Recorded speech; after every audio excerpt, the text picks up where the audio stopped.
di poter condividere. Intanto facciamo la prova della condivisione, Sì, perché è il primo seminario che facciamo online così, quindi non lo so se perché sto pensando, infatti stavo guardando cosa bisogna fare per autorizzarla, quindi devo andare.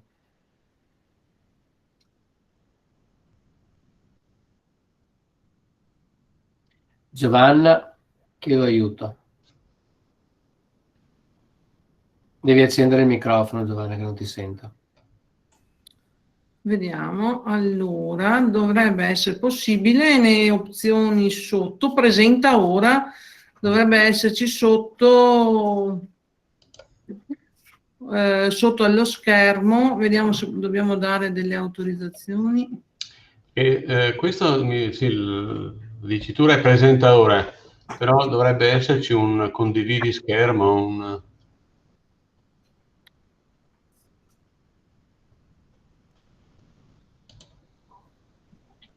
Allora, vediamo un attimo.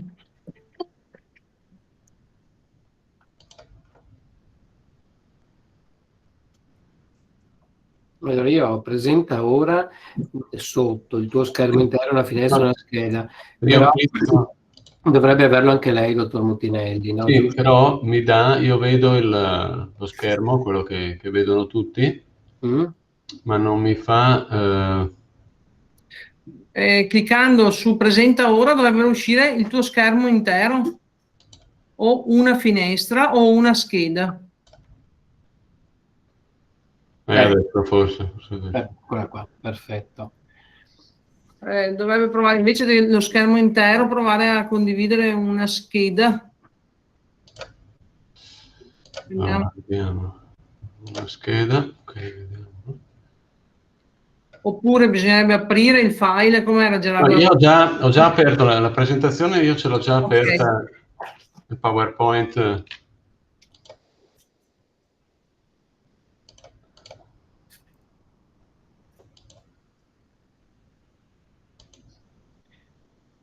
Lei l'ha già aperta, dottore? Sì, io il PowerPoint... E allora faccia come prima, no? Condividi schermo intero e poi va a selezionare le varie finestre, dovrebbe...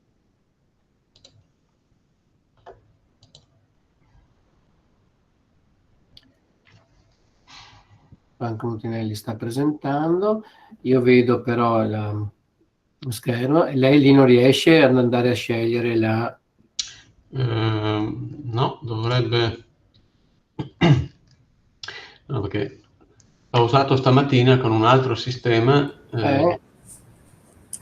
Basta attivare la presentazione, il PowerPoint, attivare il PowerPoint sotto. F5. Eccolo. Perfetto. Era uscito? Era uscito?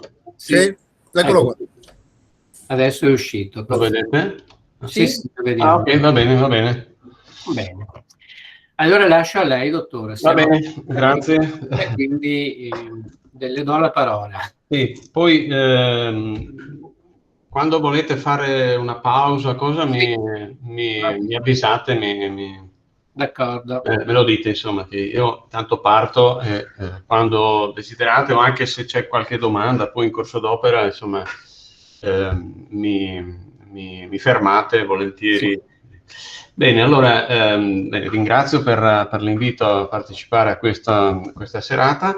Il titolo appunto che avevo indicato era la salute dell'alveare, è un termine un po' più moderno rispetto alle malattie delle api, che era un po' il termine che in passato si utilizzava, oggi appunto si parla più di salute, quindi si guarda l'aspetto positivo prima diciamo così, dei problemi, e con questo tema, appunto, salute delle api, ovviamente andiamo a parlare di quello che è stato anticipato dal Presidente, quindi delle problematiche sanitarie di questo settore. Come già detto, abbiamo una situazione particolare che tra il resto si sta ripetendo anche negli anni, dove oltre ai noti problemi legati appunto alle malattie, si aggiungono anche quelli legati alle condizioni climatiche, che anche quest'anno hanno interferito non poco con quello che è lo sviluppo delle famiglie e le produzioni, ovviamente, e questo ovviamente è un aspetto non trascurabile, considerata la specie animale con cui appunto gli apicoltori hanno a che fare.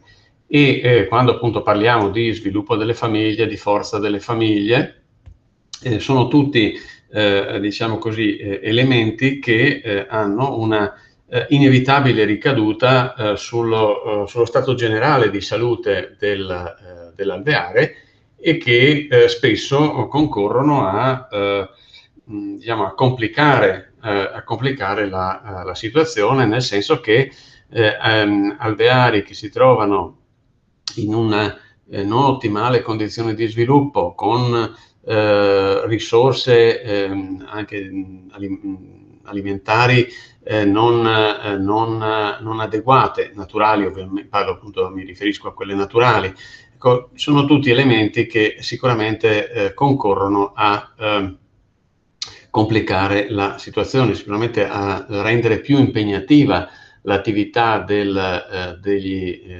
apicoltori, e quindi anche inevitabilmente a complicare la gestione dello stato sanitario dell'alveare. Detto questo, qui nella diapositiva insomma, ho elencato alcune delle malattie parassitarie. Partiamo da queste perché sono in particolar modo la prima, l'infestazione da Varroa destructor, sicuramente rappresenta il problema che accompagna sempre l'apicoltore e le api ormai dal lontano 1981. Volevo, prima di entrare nel dettaglio delle singole malattie, ricordare anche un altro aspetto normativo che riguarda l'entrata in vigore dal 21 aprile del 2021 della nuova normativa sanitaria relativa alla sanità animale, quindi si occupa di tutta la sanità animale all'interno dell'Unione Europea.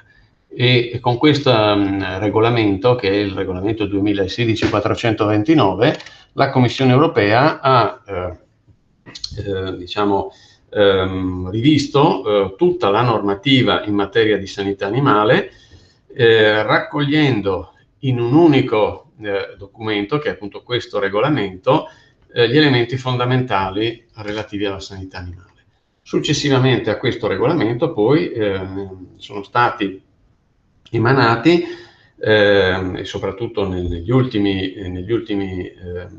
3 anni, diversi regolamenti di esecuzione piuttosto che regolamenti di applicazione che derivano da questo regolamento 429, che appunto viene definito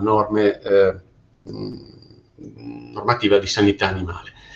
Dico questo perché ovviamente l'entrata in vigore è recente, 21 aprile di quest'anno, e perché anche le api sono state oggetto di approfondimento appunto nella messa a punto di questa normativa.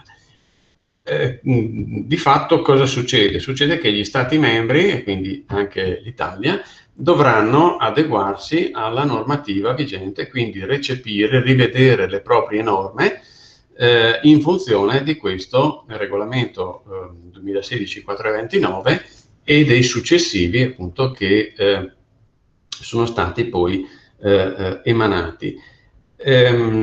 Dicevo, si tratta di norme generali che riguardano tutte le specie animali e che toccano anche il settore dell'apicoltura. In particolare, diciamo, è stata fatta una valutazione delle malattie delle diverse specie animali.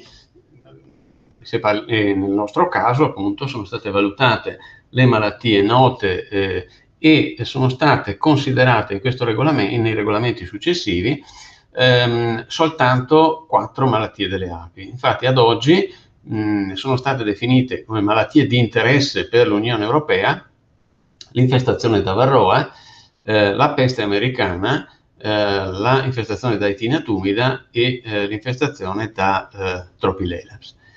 E nulla di nuovo, diciamo, nel senso che ovviamente la peste americana, poi ne parleremo, gli apicoltori purtroppo la conoscono molto bene, lo stesso vale per la varroa, e per etina tumida ad oggi vedremo questo problema è limitato alla sola regione Calabria, quindi è una di quelle malattie che vengono definite esotiche per l'Unione Europea, quindi non è presente nell'Unione Europea ad eccezione della regione Calabria.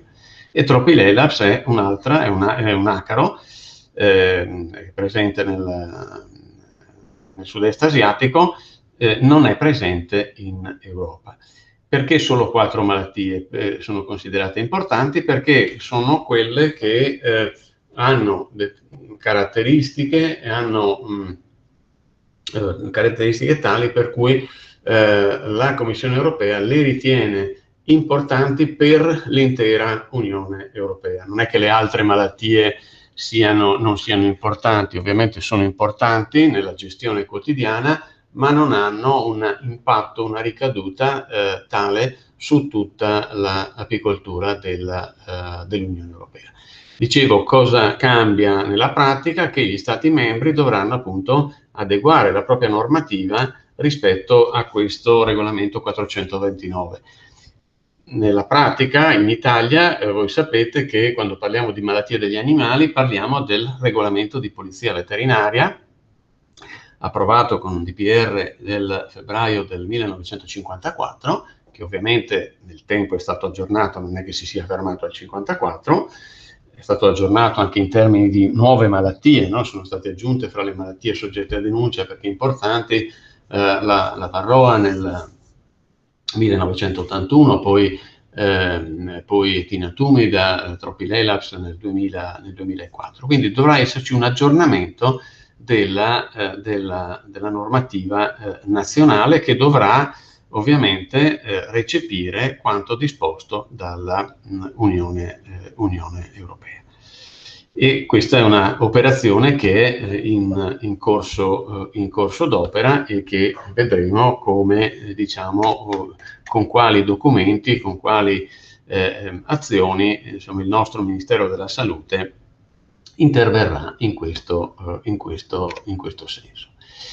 Dicevo che con questo regolamento è stata fatta una valutazione delle diverse malattie e sono state categorizzate, vedete qua, categoria dalla A alla E, in ordine di importanza, diciamo, decrescente. Nelle prime 2 categorie troviamo le grandi malattie di alcune specie animali, cito l'influenza aviaria, le pesti suine, l'afta epizootica, ecco, mentre le malattie delle api ricadono nelle categorie C, D, E. Quindi malattie che hanno determinate caratteristiche e che richiedono attenzione e interventi da parte dell'Unione Europea e di conseguenza ovviamente dei singoli stati membri. Ecco, queste appunto, come ricordavo, sono le malattie delle api ritenute di interesse per l'Unione Europea e questa è la loro classificazione. Vedete che ad ogni malattia sono attribuite una o più categorie in funzione delle caratteristiche. Va detto che l'attenzione della Commissione Europea nei confronti delle malattie, anche delle malattie delle api, è legata alla tutela della salute del patrimonio apistico, in questo caso, del territorio della Unione Europea, ossia la Commissione non interviene nella gestione. Prego? Ora la combattere la crisi sanitaria. Di rischio pandemia parla anche il governatore della Banca d'Italia, Risco. Prego? No, non credo ci fosse una domanda, forse il microfono aperto per... Sì. Allora, dicevo, la Commissione, diciamo, l'intento la finalità della Commissione è quella di proteggere il territorio dell'Unione Europea dalle malattie delle api. Quindi questo vuol dire che la Commissione non interviene nella gestione delle malattie, dei focolai di malattia nei singoli Stati membri, ma adotta delle misure che tutelano il territorio dell'Unione Europea. Quindi sono dei provvedimenti, delle azioni che mirano appunto a limitare la diffusione della malattia, a impedire l'introduzione di una malattia nel territorio dell'Unione Europea. L'infestazione da varroa, di cui poi parleremo, inizialmente non era stata considerata ed è stata inserita nell'elenco delle malattie rilevanti in un secondo tempo, e questo è legato, come vedete in questa diapositiva, alla varroa vengono attribuite tutte e tre le categorie C, D, E, ma in particolare c'è questo punto, cioè all'interno dell'Unione Europea abbiamo dei territori, ad oggi sono 3 territori, in realtà uno appartiene al Regno Unito, quindi non è più considerato Unione Europea, territori che sono riconosciuti ufficialmente indenni dalla infestazione da varroa, e quindi sono necessarie delle misure che garantiscano che questi territori rimangano indenni. Le altre malattie, quindi la peste americana, etina tumida e Tropilelaps, sono classificate come categoria D, categoria E, e quindi la Commissione adotta delle misure, prevede delle misure per evitare la diffusione di queste malattie fra gli Stati membri o l'ingresso nell'Unione Europea.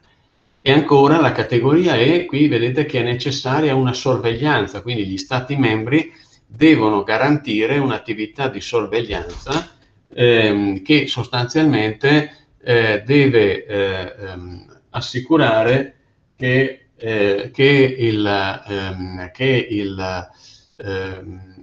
il singolo Stato membro abbia conoscenza della presenza di eventuali malattie sul proprio territorio. È il caso, noi abbiamo un piano, diciamo, di sorveglianza, di controllo per quanto riguarda l'infestazione da varroa, ma lo abbiamo anche per quanto riguarda la presenza di etina tumida, che, come dicevo all'inizio, ad oggi è confinata in una sola regione, ma abbiamo un piano nazionale che vede coinvolti tutti gli Stati membri, tutte le regioni italiane, che in primavera e in autunno sono chiamate a svolgere un'attività di sorveglianza proprio a garanzia della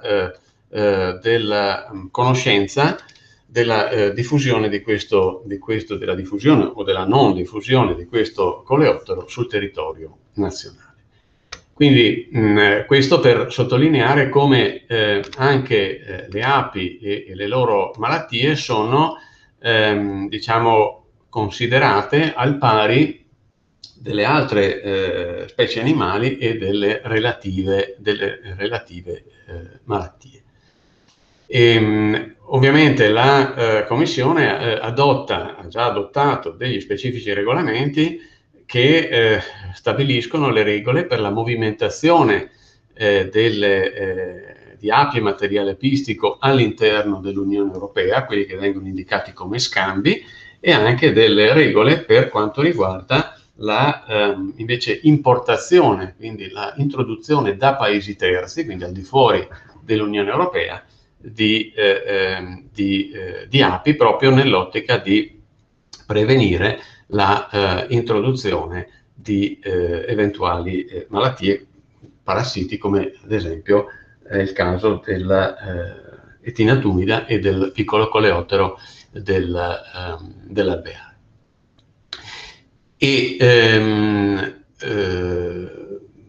Un'altra regola, un'altra considerazione da fare riguarda la registrazione degli alveari. Noi ormai dal 2015 abbiamo l'anagrafe apistica nazionale in essere, vigente, funzionante, migliorata anche per alcuni aspetti nel tempo, è sicuramente migliorabile, e la Commissione europea ha emanato un regolamento che riguarda proprio l'obbligo della registrazione degli apiari, degli alveari, ecco, che ad oggi non è ancora, mentre in Italia ad esempio è obbligatoria, in altri Stati membri non era ancora obbligatoria, o magari in alcune realtà era obbligatoria solo per l'apicoltura professionale, ecco, e quindi c'è un orientamento verso la necessità che il patrimonio apistico sia diciamo conosciuto, sia registrato in un sistema appunto come la nostra banca dati nazionale apistica. Quindi queste alcune considerazioni, alcuni aspetti di normativa che ormai la vita di tutti i giorni ci porta ad avere a che fare con le norme, e ovviamente anche in ambito di sanità animale, in ambito veterinaria, la normativa è un aspetto ormai consolidato, e l'entrata in vigore nell'aprile di quest'anno di questo regolamento 429 segna proprio un passo fondamentale nella revisione appunto di quella che è la sanità animale all'interno dell'Unione Europea. Questo passaggio sarà poi completato agli inizi nel gennaio del 2022 con l'entrata in vigore del nuovo regolamento comunitario relativo al farmaco veterinario. Quindi la precedente normativa risaliva al 1982, il tempo è stata aggiornata, ma appunto con il regolamento 2019 numero 6, che entrerà in vigore appunto a gennaio 2022, anche l'aspetto relativo al farmaco veterinario, che sappiamo essere estremamente importante, subirà appunto un aggiornamento, e quindi diciamo così l'ambito della sanità animale sarà aggiornato sia per gli aspetti strettamente legati alle malattie, ma anche per gli aspetti relativi al farmaco. E ovviamente poi, parlando di Varroa, parleremo anche di farmaco veterinario. Allora, comincio con questa tematica, poi cercheremo nel corso del tempo della serata di toccare anche i vari aspetti delle altre malattie. Dicevo, la Varroa la sua presenza è stata riconosciuta in Italia per la prima volta, perlomeno in via ufficiale, nel giugno del 1981 in provincia di Gorizia, ma già nell'arco di 2 anni, già alla fine del 1983, la Varroa era diffusa, era presente su tutto il territorio nazionale, isole comprese. Questo a dimostrazione della facilità con cui questo acaro si diffondeva, e si diffondeva sostanzialmente, come accade anche oggi, con l'attività apistica, quindi la sua presenza all'interno dell'alveare, la sua presenza sulle api ha fatto sì che appunto la movimentazione di api e materiale apistico ha costituito e costituisce tuttora la principale via di diffusione di questo parassita. Qui avete appunto alcune immagini, un'immagine, quella in bianco e nero, è al microscopio elettronico a scansione, che ci dà una visione nel dettaglio delle caratteristiche, della morfologia di questo acaro, che vedete appunto, e che ovviamente purtroppo conoscete molto bene, no? Questa struttura schiacciata dorso-ventralmente, che lo rende particolarmente adatto a fissarsi sul corpo delle api. È provvisto di 4 paia di zampe, di un apparato boccale pungitore e succhiatore, e ovviamente le immagini che noi abbiamo qua sono quelle della femmina, perché sono i soggetti di sesso femminile quelli che interessano, quelli che sfortunatamente interessano l'apicoltura, perché appunto il maschio esaurisce la propria funzione per la riproduzione, ovviamente estremamente importante, ma non costituisce un elemento parassitario, diciamo così, dell'alveare. Nell'immagine abbiamo così la diffusione che la varroa ha avuto nel mondo. Vediamo nell'immagine in rosso si colorano, e poi anche nell'immagine fissa alla mia destra avete i territori che sono stati interessati via via dalla presenza di questo parassita che ha origine nel sud-est asiatico, e ad oggi la sua presenza è riconosciuta in tutto il mondo, dove le condizioni climatiche consentono di fare apicoltura, con la sola eccezione dell'Australia. Nell'Australia ad oggi non ha ancora registrato la presenza di Varroa destructor. In Australia è stata segnalata la presenza di Varroa jacobsoni, ma non della destructor, che è appunto la specie particolarmente aggressiva. Il nome della specie direi che è abbastanza indicativo, e quindi ha una diffusione in tutto il mondo. Poi magari ci sono dei territori da cui non abbiamo in realtà informazioni, ma vediamo appunto che tutti i continenti sono interessati. Ne abbiamo di varie specie, ma quella che a noi interessa appunto è Varroa destructor. Se noi andiamo a vedere diciamo così, le informazioni, le pubblicazioni degli anni 80-90, troviamo appunto, si parla sempre di Varroa jacobsoni. In realtà nel 2000 i ricercatori australiani hanno stabilito che la Varroa presente anche in Italia, come nel resto del mondo, era la specie destructor e non la jacobsoni, che è ancora nel suo territorio di origine nel sud-est asiatico.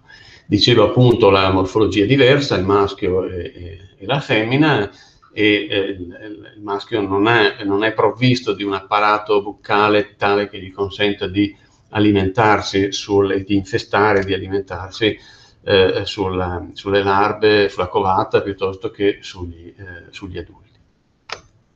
Ancora, quello che l'apicoltore conosce molto bene è che è il ciclo di sviluppo della varroa, rappresentato molto bene in questo disegno schematico. Sostanzialmente cosa caratterizza questo parassita delle api?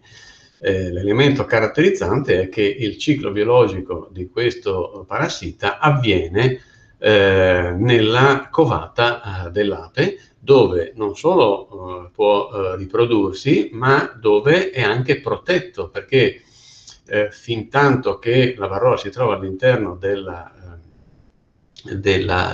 covata opercolata non è aggredibile. No? Sappiamo che l'acido formico, i vapori dell'acido formico sono in grado di colpire la varroa anche all'interno della covata opercolata, ma è un effetto sicuramente importante, ma non risolutivo del problema.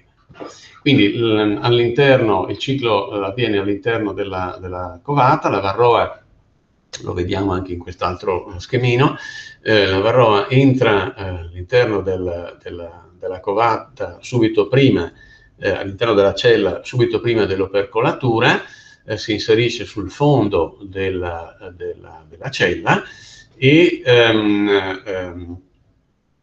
parliamo ovviamente della femmina fecondata, che circa 60 ore dall'opercolatura, dopo l'opercolatura, depone il primo uovo, da cui nascerà il maschio, e via via ogni 30 ore circa depone un altro uovo, da cui deriveranno le femmine. Ovviamente più lunga è la durata dell'opercolatura, maggiore sarà il numero di uova che potranno essere deposte, e maggiore potrà essere il numero delle femmine fecondate che potranno poi lasciare la cella al momento dello sfarfallamento dell'ape, e ovviamente con lo sfarfallamento dell'ape riprenderà poi il ciclo, perché le varroe fecondate potranno lasciare la cella e rientrare successivamente in nuove celle per riprendere il ciclo appunto di questo parassita. Queste sono informazioni note, non c'è nulla di nuovo in questo, ma sono informazioni molto importanti, soprattutto che vanno veicolate ai nuovi apicoltori, che devono aver ben presente il ciclo biologico di questo parassita per poter mettere in pratica quelle misure, quelle azioni che possono consentire il controllo della infestazione. Vedrete che nel corso della chiacchierata ritornerà spesso il concetto di controllo dell'infestazione, perché, come ben sapete, ad oggi non esistono strumenti in grado di eliminare, di eradicare questa infestazione. Non esistono strumenti né tecnici né farmacologici in grado di eradicare l'infestazione. Possiamo tenerla sotto controllo, possiamo ridurre in maniera consistente il numero di parassiti, ma qualcuno rimarrà sempre, e questo è uno dei motivi per cui è richiesta agli apicoltori un'attenzione particolare nella gestione di questa infestazione. Ecco, una novità, ormai è già passato qualche anno, riguarda diciamo così, l'alimentazione della varroa. Abbiamo sempre ritenuto che la varroa si nutrisse della emolinfa, e quindi si comportasse un po' come il vampiro che succhia il sangue. In questo caso si riteneva che la varroa succhiasse l'emolinfa dalle api adulte piuttosto che dalla covata. In realtà questo gruppo di studio americano ha evidenziato che la varroa si alimenta in primo luogo sul corpo grasso delle api. Questo corpo grasso è una struttura molto importante delle api, che ha una serie di funzioni che vanno dalla funzione immunitaria alla detossificazione dei pesticidi, alla funzione nutritiva, diciamo, legata al superamento del periodo invernale, e ancora altre funzioni. E quindi il fatto che si sia dimostrato che questo è il bersaglio, diciamo così, della varroa, è una conoscenza, un'informazione molto, molto importante, che si spera possa essere, diciamo così, in futuro anche utile ai fini del controllo di questa infestazione. Quindi non è più solo la varroa che diciamo, si nutre e sottrae emolinfa alle api e quindi le indebolisce, le danneggia, ma una varroa che agisce, che si nutre su questo corpo grasso, su un tessuto molto, molto importante, con funzioni estremamente importanti proprio per la sopravvivenza delle api. E quindi forse questo ci spiega in parte almeno anche come mai la presenza costante della varroa sia così dannosa, sia così pesante, diciamo, per l'alveare. Altro elemento che dobbiamo considerare, oltre alla conoscenza del ciclo biologico della varroa, che ovviamente, essendo strettamente legato al ciclo biologico dell'ape, fa sì che le condizioni ottimali per svolgere apicoltura, come ci sono nell'area mediterranea, siano anche purtroppo le condizioni ottimali per per la crescita, per lo sviluppo delle popolazioni di Varroa. Qui nel grafico ripreso dalla presentazione del dottor Nanetti viene, diciamo così, vi fa vedere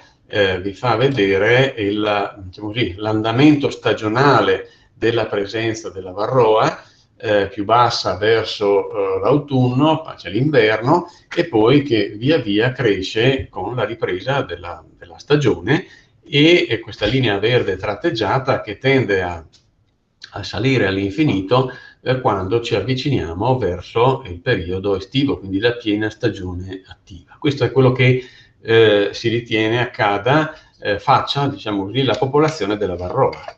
Quindi con l'inizio della stagione attiva, con l'attività e lo sviluppo dell'alveare, anche la Varroa trova ovviamente le condizioni migliori perché la propria popolazione possa crescere.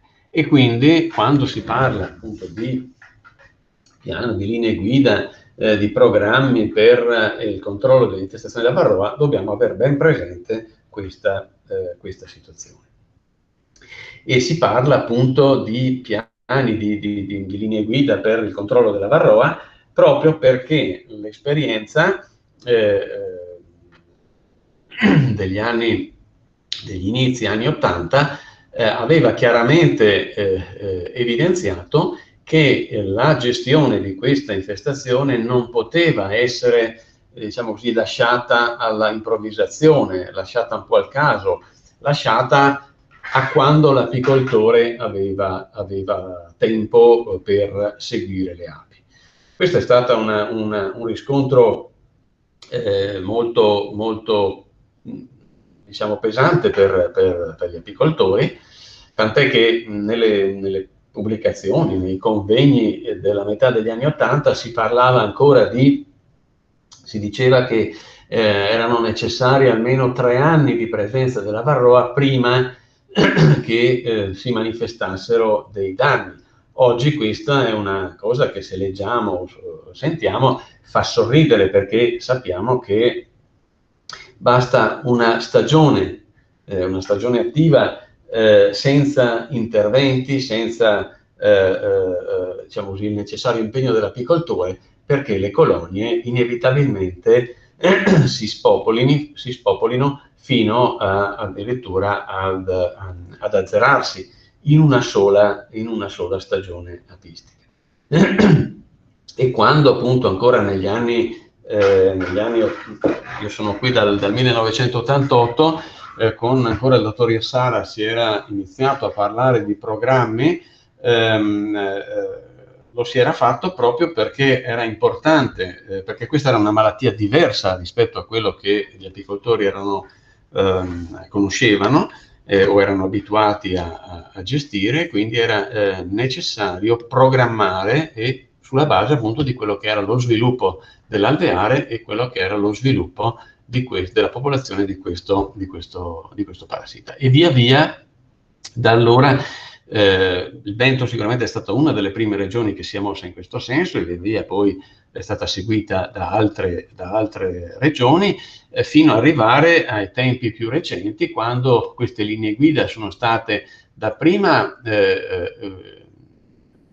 predisposte dal centro di referenza e, diciamo così, comunicate al Ministero della Salute, che le trasmetteva, diciamo così, alle regioni, alle province autonome, per una loro applicazione. Ma in tempi più recenti il Ministero le ha fatte proprie, quindi le ha non più semplicemente trasmesse, ma ha integrato le linee guida con un coinvolgimento diretto delle autorità competenti, quindi sia a livello di regione piuttosto che di ASL, coinvolgendo anche le realtà associative a livello nazionale, proprio perché nel tempo si è consolidata la conoscenza relativa a questo parassita e relativa al fatto che la sua presenza è costante nel tempo ed è responsabile di danni diretti non indifferenti, oltre a favorire, poi vedremo, anche la comparsa di altre situazioni, di altre malattie. Ovviamente ricordo in particolare le infezioni da virus.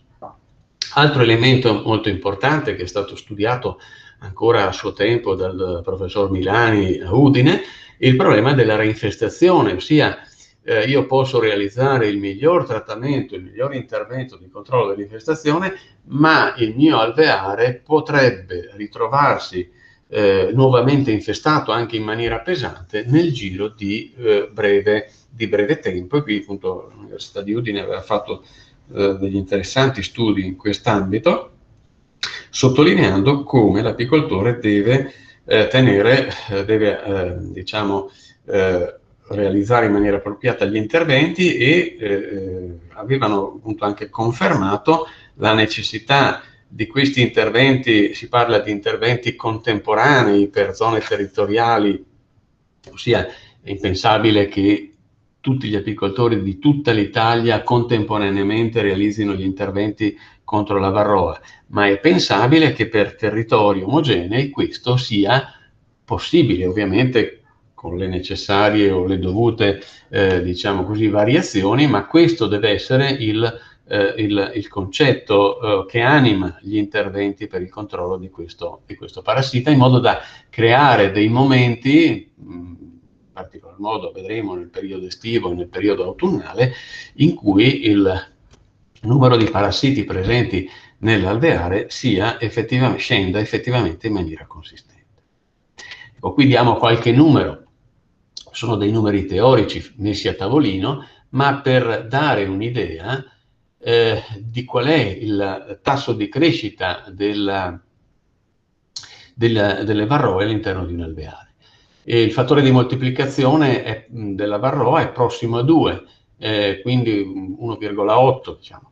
Quindi vuol dire che le varroe, grosso modo, raddoppiano ogni mese. E quindi abbiamo provato a mettere nei mesi dell'anno e ipotizzando il numero di varroe presenti a partire da febbraio, con 3 ipotesi, e vedete chiaramente, rende bene l'idea, il raddoppio delle varroe a che numeri può portare nel giro di qualche mese, per arrivare a dei livelli di infestazione che cominciano ad essere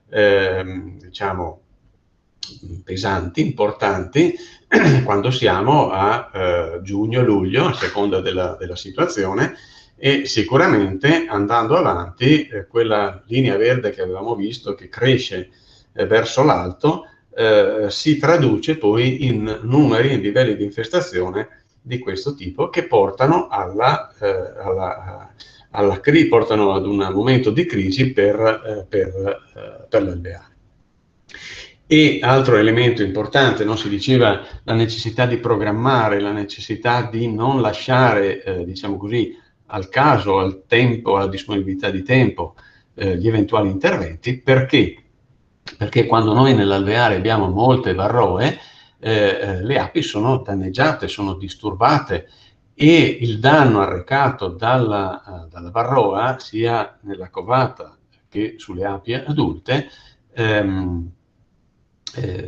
sono danni che non sono riparabili, nel senso che il mio trattamento tecnico o farmacologico è efficace se lo realizzo su un animale, su un'ape che sta bene, su un'ape sana. Quando io faccio il mio intervento su api che sono da tempo danneggiate, sofferenti per l'infestazione da varroa, ovviamente il successo del mio intervento sarà anche, valido in termini di quantità di varroa che cade, però io lascio nell'alveare delle api che sono già, delle api o delle covata, che sono già sofferenti e che quindi non mi garantiranno, non potranno garantirmi l'ulteriore sviluppo dell'alveare. E questo è un aspetto molto, molto importante che ancora oggi qualche volta sfugge all'apicoltore, perché si sente dire: ma io i trattamenti li ho fatti, però poi la famiglia si è indebolita, si è spopolata, eccetera. Questi motivi di questa situazione li dobbiamo trovare nel fatto, la spiegazione la troviamo spesso nel fatto che gli interventi sono stati ritardati per vari motivi, eccetera, e quindi questo ritardo può effettivamente diciamo, creare dei problemi. Porto spesso un esempio per far capire questo passaggio. Quando negli anni 90 diciamo così, gli strumenti per il controllo dell'infestazione del varroa erano molto limitati, avevamo ad esempio il Perizin, un presidio medico-chirurgico a base di Coumadin, di estere fosforico, che aveva un'azione per contatto, un'azione esterna, no? E quindi poteva essere, viste le caratteristiche del principio attivo, utilizzato solo in periodo autunno-invernale, in assenza di covata e ovviamente lontano dalle produzioni. E di per sé il principio attivo era molto efficace, qualche volta anche troppo, perché c'era una certa tossicità anche per le api. Ma immaginatevi di tenere l'alveare infestato per tutto l'anno e poi andare a trattarlo a novembre-dicembre. Ripeto, il trattamento era efficace, le varroe cadevano, ma gli alveari erano molto spesso ormai spopolati, ormai numericamente estremamente ridotti. Altro elemento importante, capire il livello di infestazione sulle api. Oggi abbiamo lo strumento dello zucchero a velo, anche se non tutti concordano sulla sua affidabilità, però è già uno strumento che ci dà un'indicazione. Non possiamo ovviamente affidarci ciecamente al dato ottenuto, ma è già una buona indicazione, soprattutto a fine stagione, dopo che i trattamenti sono stati realizzati, o perlomeno il trattamento principale è stato realizzato, per avere un'indicazione della situazione. Poi lo riporto, c'è nella diapositiva, che ci dà la possibilità di avere un'indicazione in campo del livello di infestazione. La stessa cosa è possibile farla in laboratorio utilizzando l'alcol. Ovviamente nel primo caso noi possiamo operare in campo con una certa approssimazione e le api che utilizziamo per fare diagnosi poi le ridiamo all'alveare.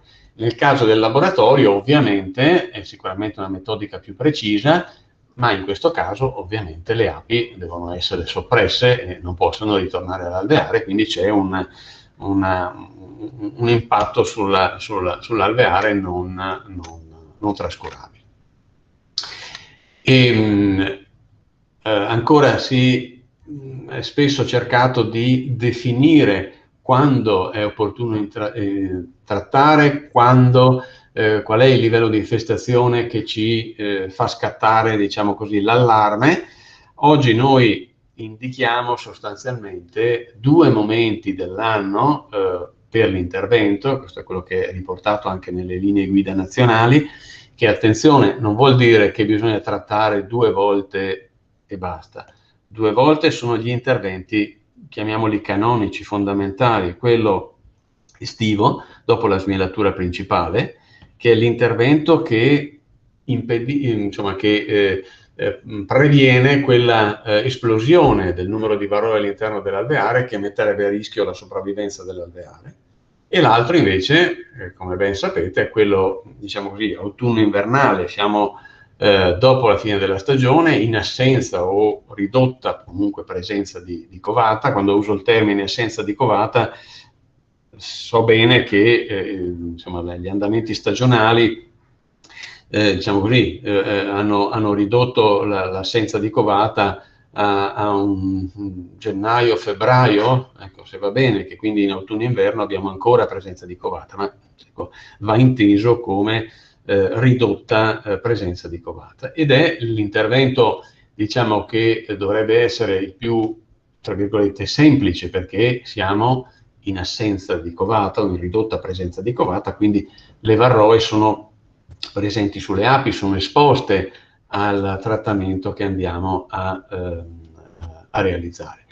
Ma ovviamente i due interventi che avvengono in momenti diversi sono entrambi ugualmente importanti. Ecco, assolutamente non è che uno eviti l'altro, che magari salto quello estivo e anticipo quello invernale, oppure faccio quello estivo e poi salto quello invernale. Assolutamente, questa è una cosa da non fare assolutamente.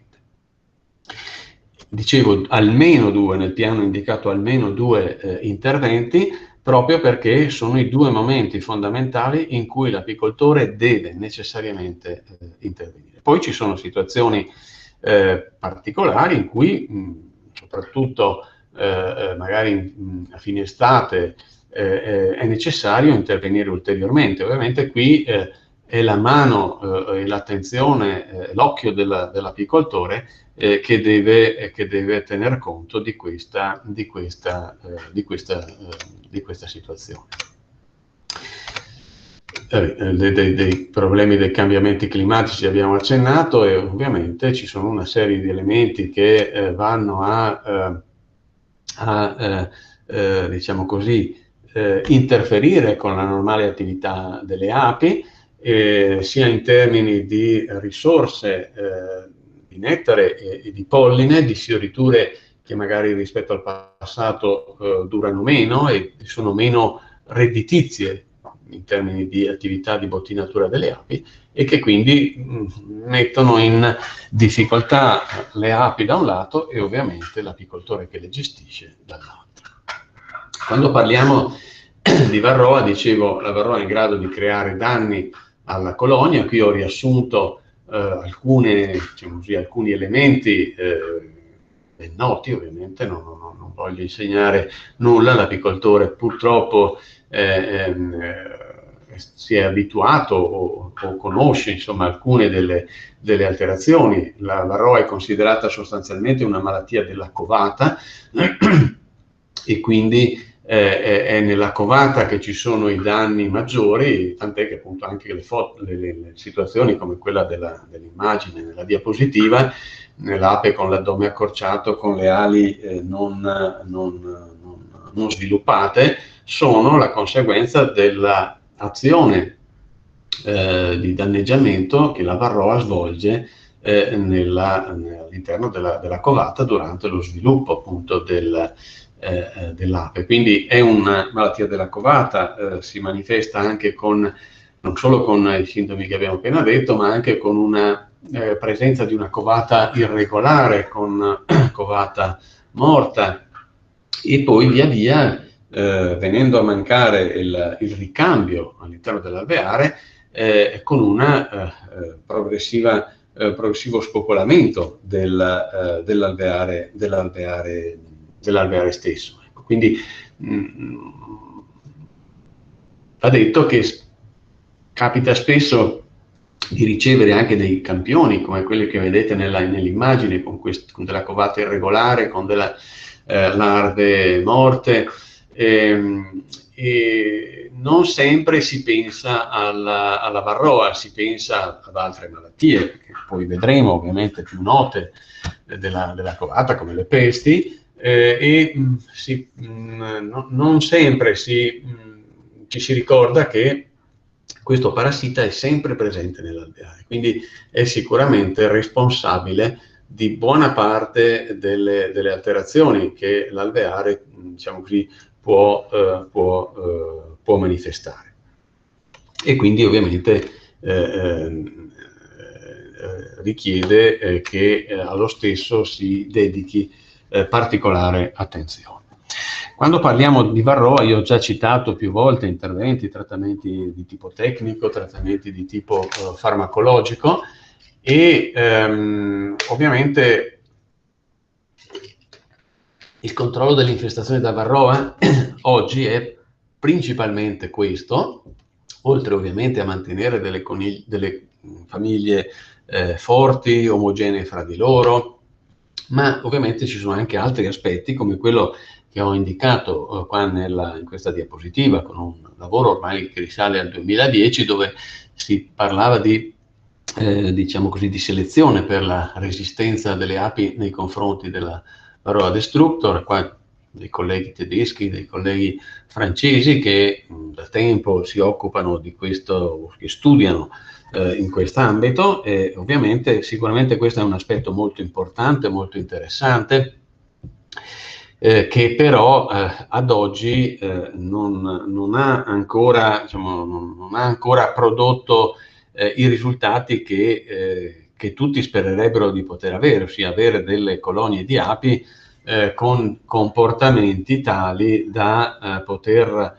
contrastare diciamo, la presenza di questa infestazione. Ovviamente le conoscenze sono accresciute, ma diciamo, non c'è ancora la soluzione del problema. E questo lo dico anche perché spesso si sono lette o si sono diciamo, sentite informazioni che forse erano un po' troppo ottimistiche o un po' troppo commerciali in termini di vendita di regine resistenti. Ecco, ci sono degli aspetti nel comportamento delle colonie, di comportamenti igienici, che sono sicuramente importanti e interessanti, ma anche questi ad oggi non rappresentano, magari lo fossero, la soluzione del problema.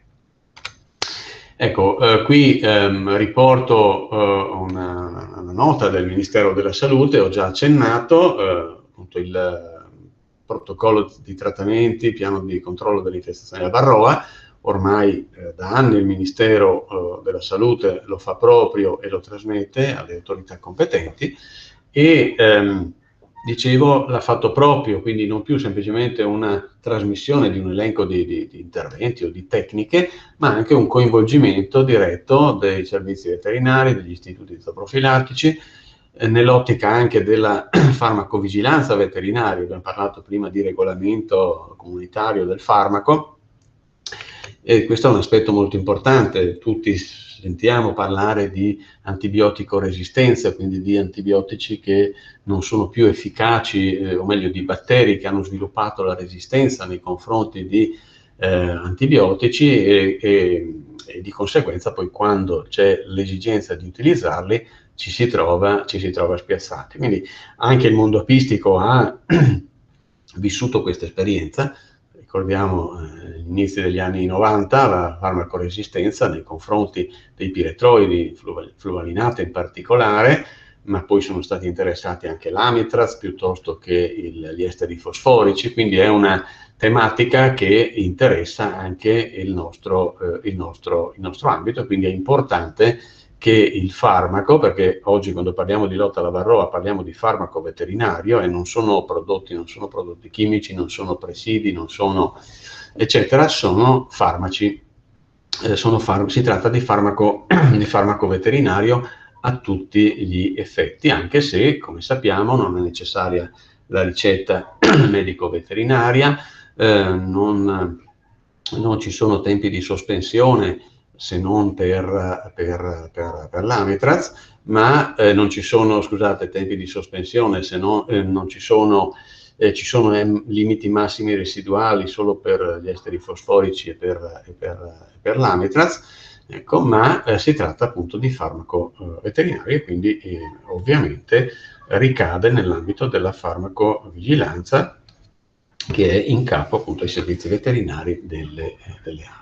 Ed è importante che qualora si verifichino delle eventi di non funzionamento, di ridotto funzionamento del farmaco, questo venga comunicato appunto all'autorità competente.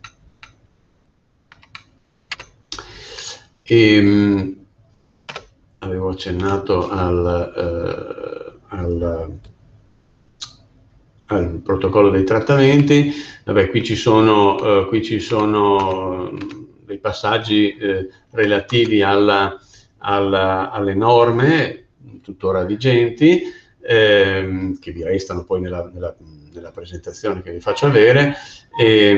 Vorrei soltanto ricordare che appunto la normativa relativa alla varroa è stata aggiornata nel 2012 con una interpretazione autentica da parte del Ministero della Salute, che di fatto ha aggiornato le norme precedenti, che risalivano al 1983 e al 1995, sulla base delle conoscenze tecniche scientifiche del appunto 2012, con cui finalmente diciamo così, con questa nota del Ministero si è usciti un po' da quel vicolo cieco del regolamento di polizia veterinaria, della malattia soggetta a denuncia e di provvedimenti che di fatto non erano in grado di risolvere, di contenere, di risolvere il problema, perché diciamo così, basati su concetti, su conoscenze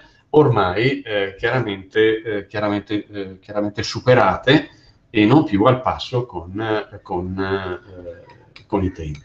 E questo era un aspetto che andava ad impattare sia sull'attività dell'apicoltore da un lato, ma anche sull'attività dei servizi veterinari, che si trovavano a dover gestire una malattia soggetta a denuncia con particolari caratteristiche che non erano più, diciamo, sostenibili. Ecco, non lo erano già negli anni 80, non lo erano nel 95, quando venne pubblicata quell'ordinanza che, diciamo, riconosceva la presenza dell'infestazione del varroa su tutto il territorio nazionale, ma che poi di fatto, diciamo così, dava delle indicazioni, delle misure di intervento non al passo con i tempi. Venendo a cosa fare, perché ovviamente questa è la domanda dell'apicoltore, ma io cosa posso fare? In questo grafico troviamo le due componenti dell'alveare, la covata e le api leggermente sfalsate, la linea continua e la linea tratteggiata, e troviamo ovviamente il terzo incomodo, quindi questa linea che continua, che tende a crescere dall'inizio anno verso l'estate per impennarsi quando siamo a luglio-agosto. E quindi i nostri interventi, come dicevo, devono mirare a contrastare la crescita della popolazione di varroa all'interno dell'alveare, principalmente con due interventi, come dicevo, come indicato anche nel piano nazionale, uno in estate, dopo la smilatura principale. Ovviamente usiamo questi termini e non diciamo il 15 luglio, il 20 luglio o il 30 giugno, perché ovviamente l'Italia è lunga, è prevalentemente lunga, quindi andiamo dalle Alpi alla Sicilia, e quindi abbiamo condizioni climatiche diverse, che impongono ovviamente un adattamento dei piani di intervento al contesto, allo specifico contesto territoriale. Difatti una delle richieste che il Ministero fa alle regioni è proprio quella di prendere atto del piano e di valutarlo e di applicarlo in quanto tale, se idoneo, se adatto al proprio contesto, oppure diciamo così, di rivederlo e di adattarlo al contesto specifico. È chiaro che un piano di lotta alla varroa per il nord Italia non può essere trasferito pari pari alla Sicilia o comunque al centro-sud Italia, necessita inevitabilmente di essere adattato a quel contesto, se vogliamo che il piano abbia significato per l'apicoltore, per diciamo, la tutela, la difesa del patrimonio apistico.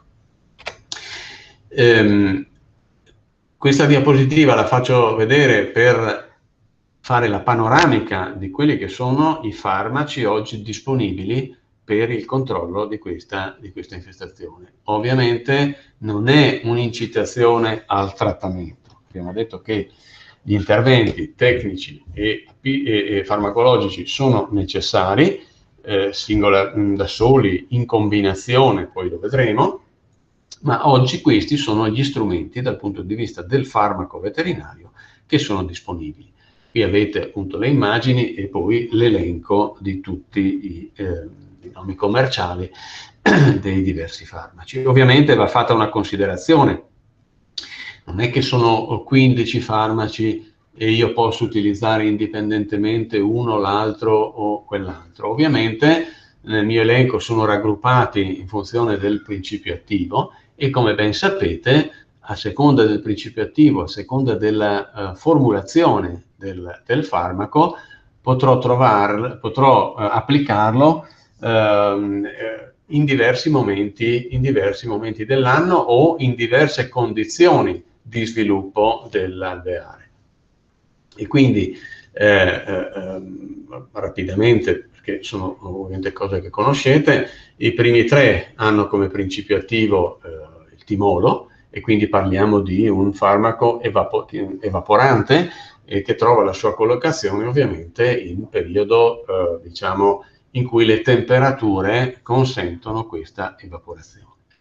Poi abbiamo Apistan e Polivar, qui abbiamo i piretroidi, formulazione in striscia. L'Apistan ovviamente non ha bisogno che lo descriva. Il Polivar è più recente e nasce come quella striscia forata che si applica sulla porticina e che diciamo non inserisco nell'alveare e le api, passando attraverso questi fori, si caricano del principio attivo. Poi abbiamo il gruppo dell'acido formico, il Max, il VAR Terminator. Attualmente questo non è in commercio, ma è ancora registrato, e Apifor 60. Quindi farmaci che hanno come principio attivo l'acido formico, liquido o con una formulazione in gel che ne consenta una graduale evaporazione. Anche qui parliamo di un evaporante e anche qui parliamo di necessità di temperature, anche se evapora a temperature, non ha bisogno delle temperature del timolo, diciamo così, per evaporare. Poi abbiamo il Varromed, che l'abbiamo messo a metà strada, perché sapete che ha come principio attivo principale l'acido ossalico, ma contiene anche dell'acido formico. E poi ci sono gli altri apibioxalo, Oxuvaro, Oxiv, che sono farmaci a base di acido ossalico, e anche qui appunto li conoscete molto bene, nella forma in polvere da diluire, nella forma liquida più recente, che danno la possibilità, nella formulazione in polvere, di essere utilizzati per gocciolamento una volta diluiti, piuttosto che applicati con i sublimatori nella forma in polvere. E poi da ultimo le formulazioni in strisce che hanno come principio attivo l'Amitraz, ecco, sono l'Apivar, che è un po' lo storico, e l'Apitraz leggermente più recente, e questi agiscono per contatto e insomma, sono indicati in condizioni di ridotta presenza di covata. Sappiamo che l'Amitraz è un principio attivo a cui l'apicoltura ha sempre fatto ricorso, che se magari non autorizzato, nei momenti di crisi, perché effettivamente in assenza di covata rappresenta, diciamo, garantisce dei livelli di efficacia estremamente elevati. È un principio attivo che è stato ampiamente ed è tuttora usato soprattutto nei paesi dell'est, e all'inizio degli anni *80, nei momenti di mancanza di strumenti, Amitraz nelle diverse, diciamo così, formulazioni o modalità di applicazione riprese dai paesi dell'est, è stato ampiamente utilizzato. E ecco, adesso non entro nel dettaglio dei singoli, poi magari ovviamente questo resta nella presentazione. Vorrei fare solo qualche considerazione generale sui singoli farmaci. Abbiamo detto che si differenziano per principio attivo, per formulazione, per modalità di utilizzo, e questo ovviamente, queste differenze sono molto importanti per la scelta del momento di intervento, nel tentativo di, diciamo così, di realizzare l'intervento più opportuno, più efficace nel momento migliore della stagione apistica. Ovviamente ci sono formulazioni più semplici da utilizzare, è il caso della striscia. Nessuno può negare che una formulazione striscia sia molto facile da utilizzare, qualche volta anche troppo, se pensiamo al ricorso ai piretroidi appunto negli anni 90, che hanno poi portato anche rapidamente alla comparsa di fenomeni di resistenza. Ci sono interventi che sicuramente richiedono competenza da parte dell'apicoltore, faccio riferimento soprattutto all'acido formico. Anche in istituto negli anni 90 abbiamo fatto molte prove, molti studi sull'utilizzo dell'acido formico, è sicuramente un ottimo strumento, ovviamente non è uno strumento che può essere così messo in mano all'apicoltore diciamo senza un minimo di esperienza, un minimo di pratica, proprio per le caratteristiche del principio attivo, per la sua modalità di azione.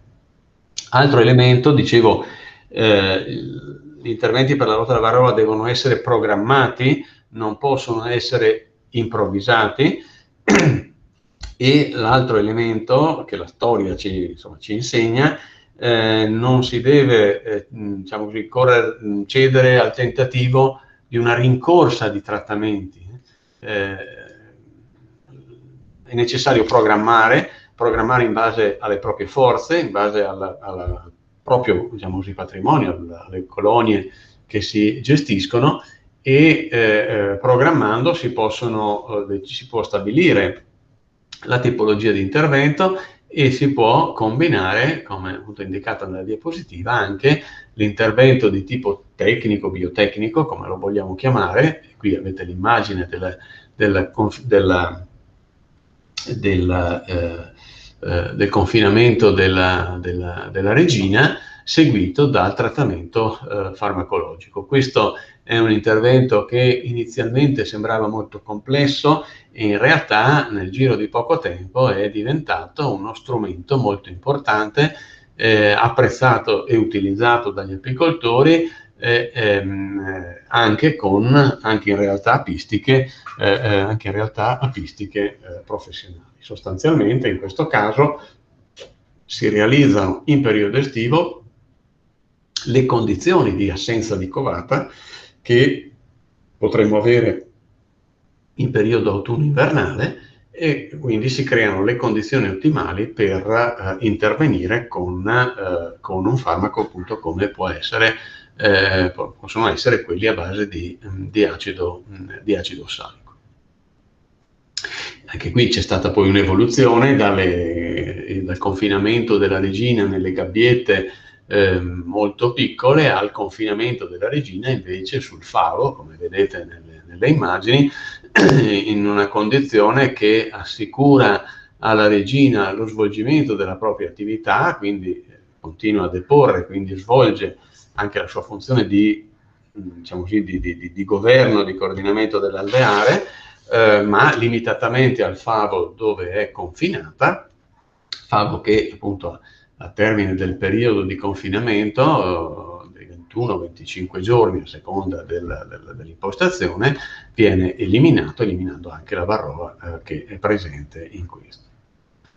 Quindi è importante la programmazione degli interventi, e ancora è importante maturare l'esperienza nell'utilizzo dei diversi farmaci, soprattutto in quelli evaporanti, perché ovviamente sappiamo che il farmaco è formulato in modo tale da garantire un rilascio graduale del principio attivo, ma nel momento in cui il farmaco evaporante si trova all'interno dell'alveare, è nelle mani della ventilazione, della forza della famiglia, e l'apicoltore non ha possibilità di intervento per regolare. Quindi è importante conoscere il farmaco e conoscere la modalità di applicazione e come appunto gestirne la gradualità del rilascio. Anche qui poi ci sono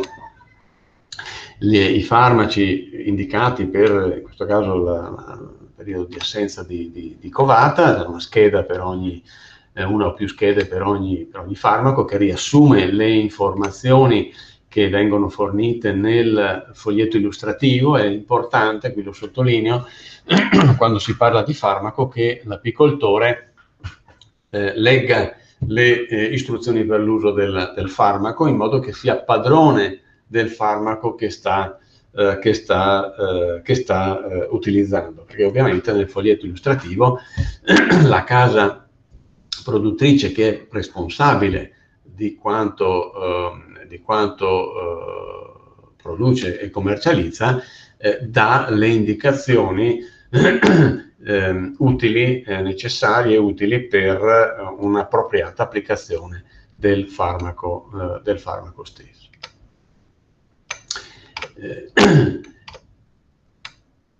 Ecco, quindi diciamo queste sono una carrellata, una panoramica relativa alla infestazione da varroa, che, come ripeto, è sicuramente uno dei problemi, costituisce il problema principale dell'alveare.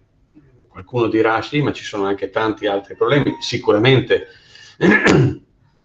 ci sono tanti altri problemi, ci sono altre malattie altrettanto importanti, ma nessuna di queste è presente, nessuno è presente al pari dell'infestazione della varroa, che, come dicevo, reca un danno diretto legato alla sua presenza, ma è anche in grado sicuramente di indebolire l'alveare e di predisporre o di favorire la comparsa di altre situazioni, come appunto sono le infezioni da virus.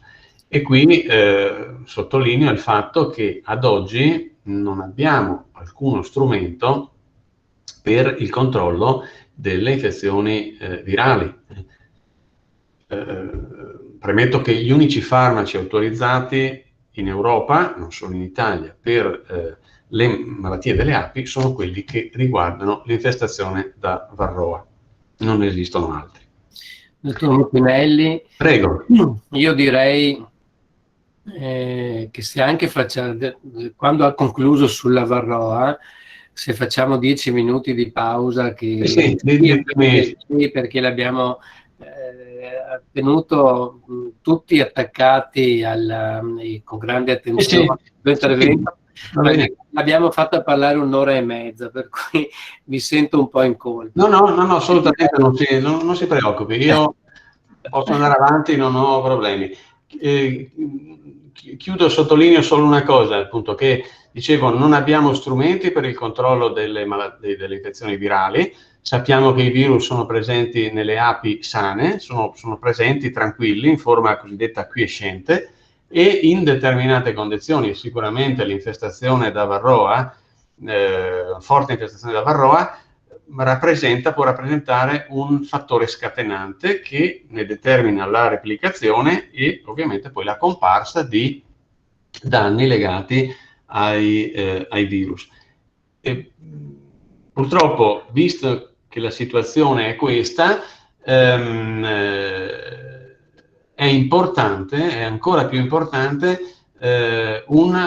riuscire ad realizzare un adeguato controllo dell'infestazione da varroa, perché se la famiglia è gestita correttamente dal punto di vista della tecnica apistica, realizzando in maniera appropriata i trattamenti nei confronti della varroa, anche il problema dei virus, e in particolare di alcuni, come il virus delle ali deformi, ma anche quelli delle paralisi, rimangono, diciamo, contenuti, non arrecano ulteriori danni all'alveare. Io mi fermo, se c'è qualche domanda volentieri, se no quando vogliamo riprendere. Ci sono domande? Potete riaccendere il microfono e parlare tranquillamente, senza farlo sulla chat. Preferisco che chiediate a voce.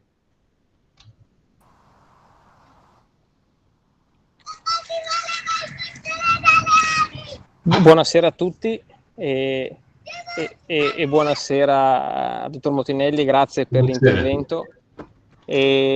Fondamentale, insomma, come associazione, adesso io sono, ahimè, all'opera in tardo orario dalle api, la batteria tra un po' mi abbandonerà, però appunto fondamentale per tutti quanti i soci, appunto per chi non mi conosce sono il responsabile della sezione di Verona, è la pianificazione, il trattamento ragionato che appunto questa sera il dottor Montanelli ci sta facendo passare. È indispensabile porsi il problema e non correre ai ripari, perché ahimè la Varroa, se trascurata, diventa un problema di tutti, anche di quelli che prestano maggiore attenzione. Per questo appunto a Verona abbiamo fatto qualche anno di sperimentazione con link di prenotazione farmaci, quest'anno l'abbiamo esteso a tutta quanta la regione per poter proprio stimolare questa interrogazione da parte di ogni apicoltore, dal semplice hobbista al professionista, perché la Varroa è un affare di tutti. E specialmente in un anno come questo dove riscontriamo molte difficoltà sotto l'aspetto produttivo, dobbiamo resistere e portare avanti una strategia di lotta alla Varroa il più efficace possibile. Quindi appunto ringrazio ancora il dottor Montinelli e invito tutti quanti gli apicoltori ad attivarsi per poter ragionare sul tipo di intervento da fare. Grazie Matteo. Grazie a voi.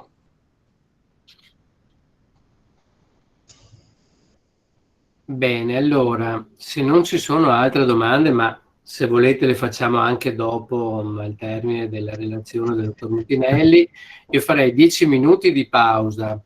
Sono le 9:15, ci vediamo qua alle 9:25, ecco, 9:30 al massimo.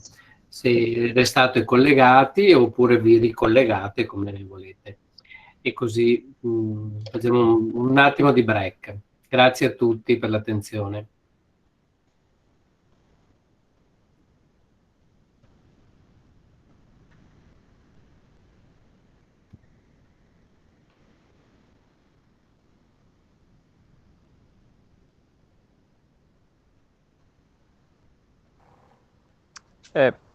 Dottor Mutinelli, sì, sta condividendo ancora lo schermo, quindi forse meglio interrompere la condivisione schermo.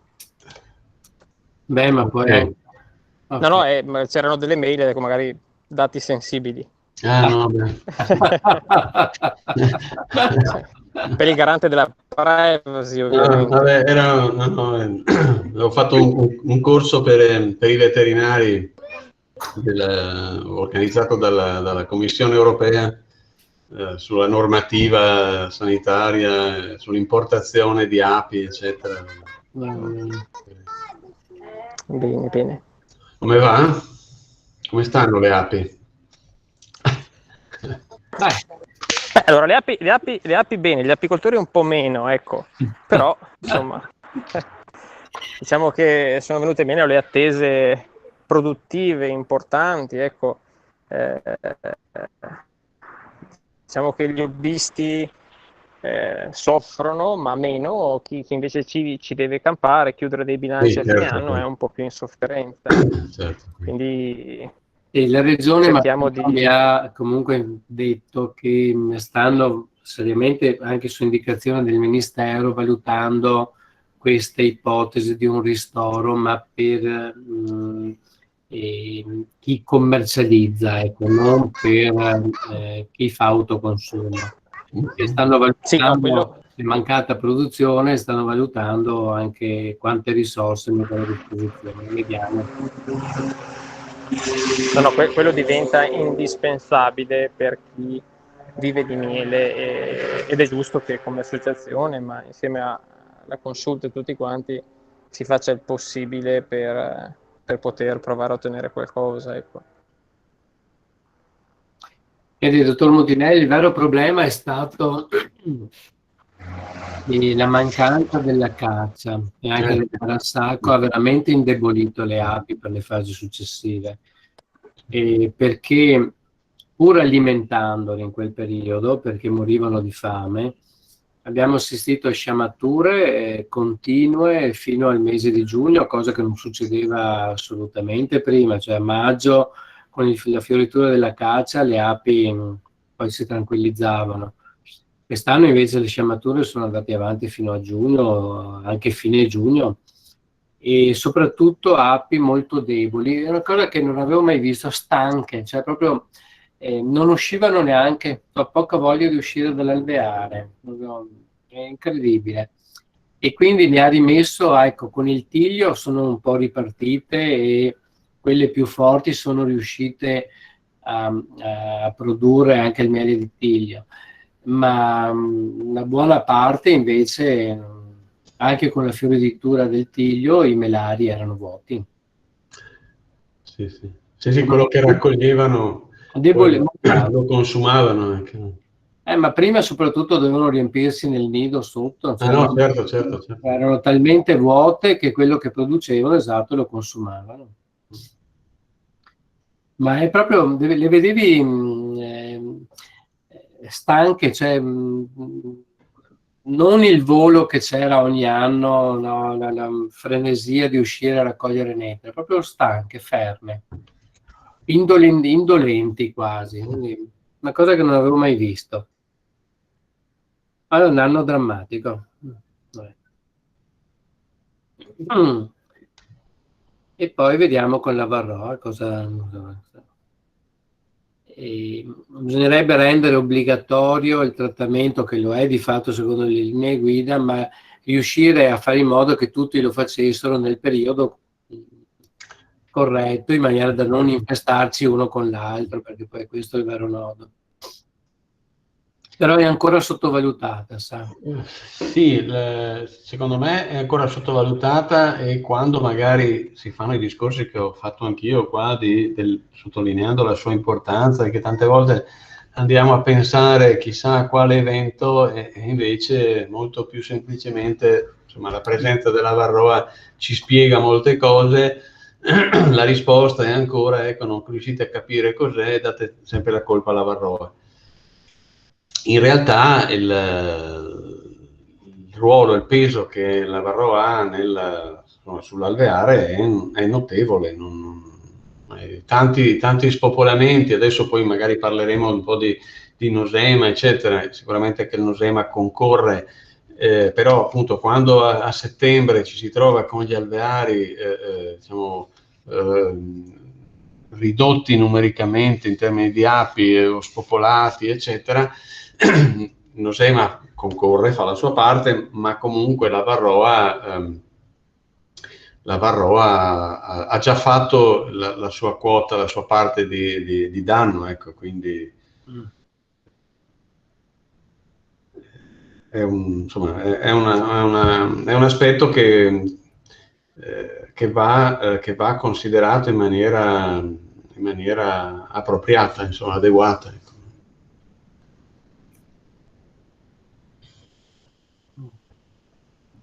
Condivido.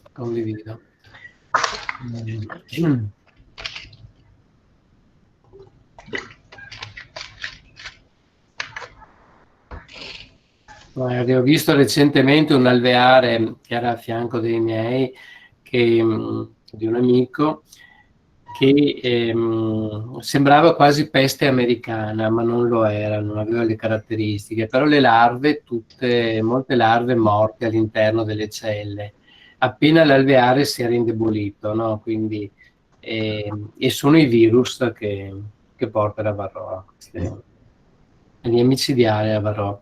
Soprattutto usciva da dei mancati trattamenti fatti negli anni precedenti, no? Perché per tante ragioni, e non è che appena inizi a fare i trattamenti l'alveare si risolve, cioè i danni che porta la Varroa si propagano per vari anni effettivamente. Sì.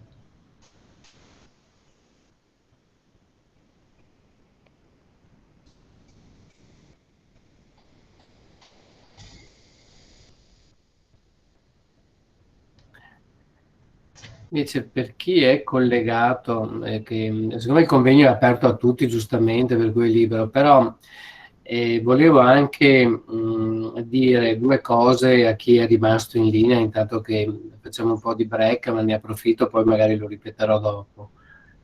E se riusciamo come associazione faremo anche un altro seminario in presenza, probabilmente sabato prossimo, qui a Vicenza, dove parleremo ancora del blocco di Covata, parleremo della Varroa, ma da un punto di vista pratico, cioè mostreremo a tutti come noi suggeriamo di fare in questo periodo il blocco di Covata, utilizzando appunto la cornice, il scudo regina, la cornice, e portando quindi nella parte superiore uno dei favi, bloccando la regina all'interno di questo favo,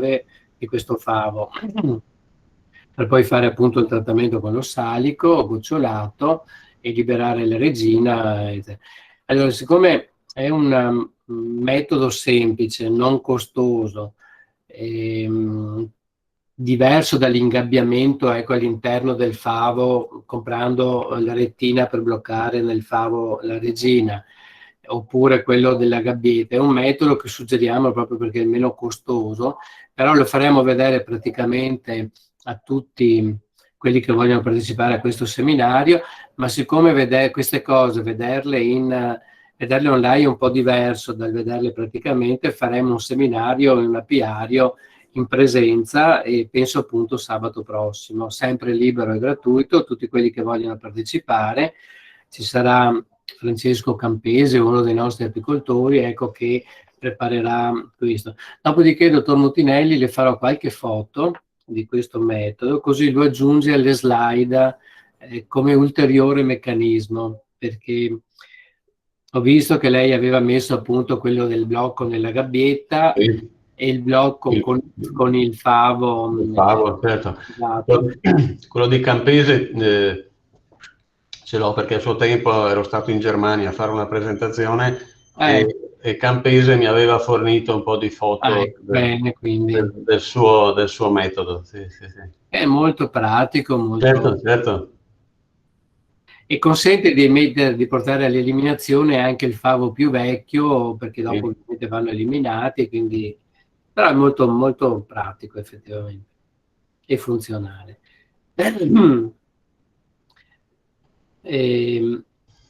Noi l'abbiamo anche presentato a tutti i corsi base che abbiamo svolto, però avendo svolto i corsi base online quest'anno, certo, sì. È un po' difficile. Infatti ricevo molte telefonate dai nuovi apicoltori che mi chiedono alcuni dettagli su come farlo, allora abbiamo pensato, visto questa opportunità che abbiamo nel mese di luglio di fare i seminari entro il 31 luglio, di disporne uno per questo. Poi ne faremo, cioè quindi dedicheremo il mese di luglio a dei workshop e dei seminari, in parte online, in parte in presenza. Poi stiamo mettendo a posto il calendario. Ne faremo uno dedicato appunto a questo blocco di Covata, in presenza. Poi uno online lo faremo dedicato agli aspetti fiscali dell'apicoltura, alla normativa fiscale dell'apicoltura, che è una delle cose che tutti ci chiedono, soprattutto quando vogliono passare dall'autoconsumo alla commercializzazione del miele, cioè partita IVA sì o no, l'esonero di qualsiasi adempimento fiscale fino a 7.000 euro, cioè c'è tutta una serie di norme legate anche al mondo dell'agricoltura che non sono molto conosciute, per cui faremo un seminario dedicato a questo. Poi ne faremo un altro dedicato alla produzione di api regine, lo faremo anche questo online, quindi con dei personaggi, ecco, dei docenti che ci fornisce l'UNAPI, che è l'Associazione Nazionale degli Apicoltori, quindi produzione per la propria azienda di api regine. E un terzo lo dedicheremo invece alla produzione della propoli, come si deve fare, cioè come si fa operativamente, non per la parte fiscale, normativa, eccetera, no, cosa deve fare uno per produrre la propoli, e speriamo anche il discorso del polline metteremo insieme. Sono, ecco, delle tematiche di interesse per tutti. I seminari, come ho detto, sono finanziati anche con la normativa, appunto con il regolamento 1308, per cui sono liberi, gratuiti. Chi vuole partecipare può partecipare o in presenza o online, a seconda. Pubblicheremo nel nostro sito l'elenco di questi seminari e vi manderemo in ogni caso, le persone di cui abbiamo le mail, vi manderemo anche un'email. Se ci fosse qualcuno che sta partecipando al corso che invece non ci ha magari fornito le mail, non è uno dei nostri soci, magari se vuol mettere le mail nella chat, così poi lo teniamo informato di queste iniziative. Oppure guardate il sito www.classico, www.apicoltori.veneto, no, basta, non c'è .it, sto pensando alle email, no? Sto pensando alle email dell'INPS, vabbè, no. www.apicoltori.veneto.it, li troverete tutti. Siamo alle 9:28, mi pare che non si sono scollegati, perché vedo ancora 69 persone presenti, per cui se il dottor Mutinelli se ne sente di proseguire, lascio, si è rimesso. So che lei non ha problemi ma un goccio d'acqua ogni tanto dopo, con questi caldi, un po' di... No, ce l'ho la bottiglia. Bene. Sì. Vediamo di ricondividere lo schermo come prima.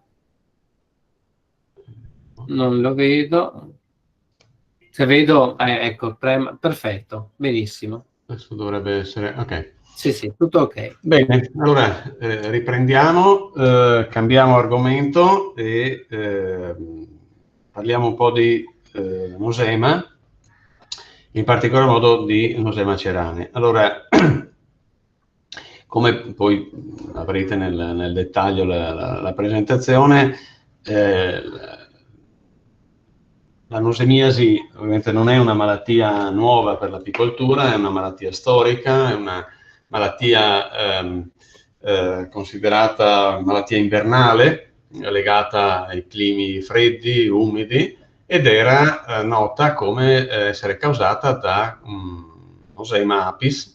Allora in passato era considerato un protozoo, oggi è stato riclassificato come un fungo. Dicevo, una malattia nota, malattia invernale, addirittura c'erano delle zone anche nel nord Italia, delle valli note proprio per la presenza, per la comparsa di questa malattia.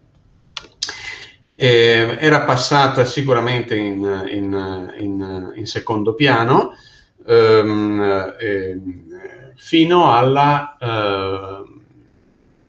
al 2004, quando la Spagna, gli apicoltori spagnoli avevano segnalato eventi di morie a fine stagione, e gli studi condotti dai colleghi del centro di ricerca apistico spagnolo avevano poi evidenziato la presenza di questo Nosema cerane, quindi stesso genere ma una specie diversa.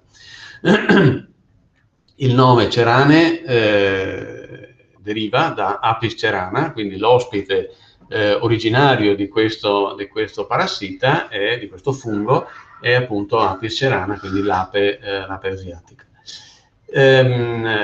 Dico, il 2004 è l'anno in cui la Spagna e via via poi negli anni successivi gli altri stati europei, compresa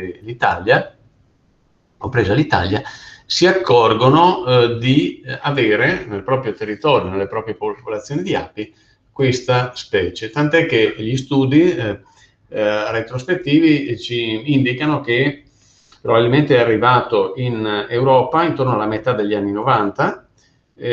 L'Italia non è diversa, perché abbiamo un campione di api della provincia di Asti, datato 1993, e che è il campione più vecchio, diciamo, italiano in cui è stato riscontrato questa specie di Nosema. e diciamo, con le indagini condotte successivamente al 2004 con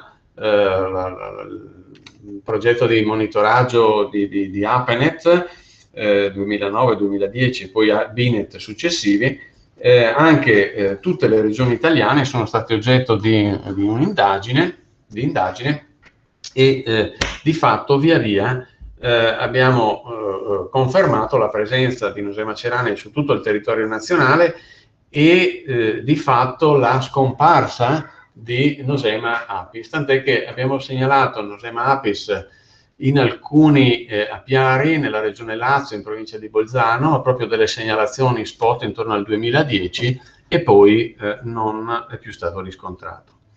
E una situazione analoga la osserviamo anche nel resto d'Europa, anche se nel nord Europa permane la presenza di entrambe le specie, anche appunto se il cerane sembra aver via via guadagnato sempre più spazio, e l'interesse e gli studi per questa specie di Nosema sono via via aumentati. Qui ho messo diverse pubblicazioni scientifiche che hanno caratterizzato questi studi, non solo diciamo, di conoscenza e di riscontro nei vari stati del parassita, ma poi anche del ruolo del potere patogeno che questo fungo ha via via dimostrato, anche in termini di abbassare le difese immunitarie, le difese nei confronti delle sostanze tossiche, quindi un ruolo anche in questo caso importante, che va oltre, diciamo così, il semplice danno che vedremo questo fungo causa a carico dell'intestino medio delle api. Qui sono informazioni che diciamo, già ho riassunto e diciamo, abbiamo visto che negli anni, qui siamo nei primi anni del progetto BINET, si è rilevata una positività nell'ordine del 73% dei campioni raccolti, quindi una presenza costante, diffusa sul territorio nazionale.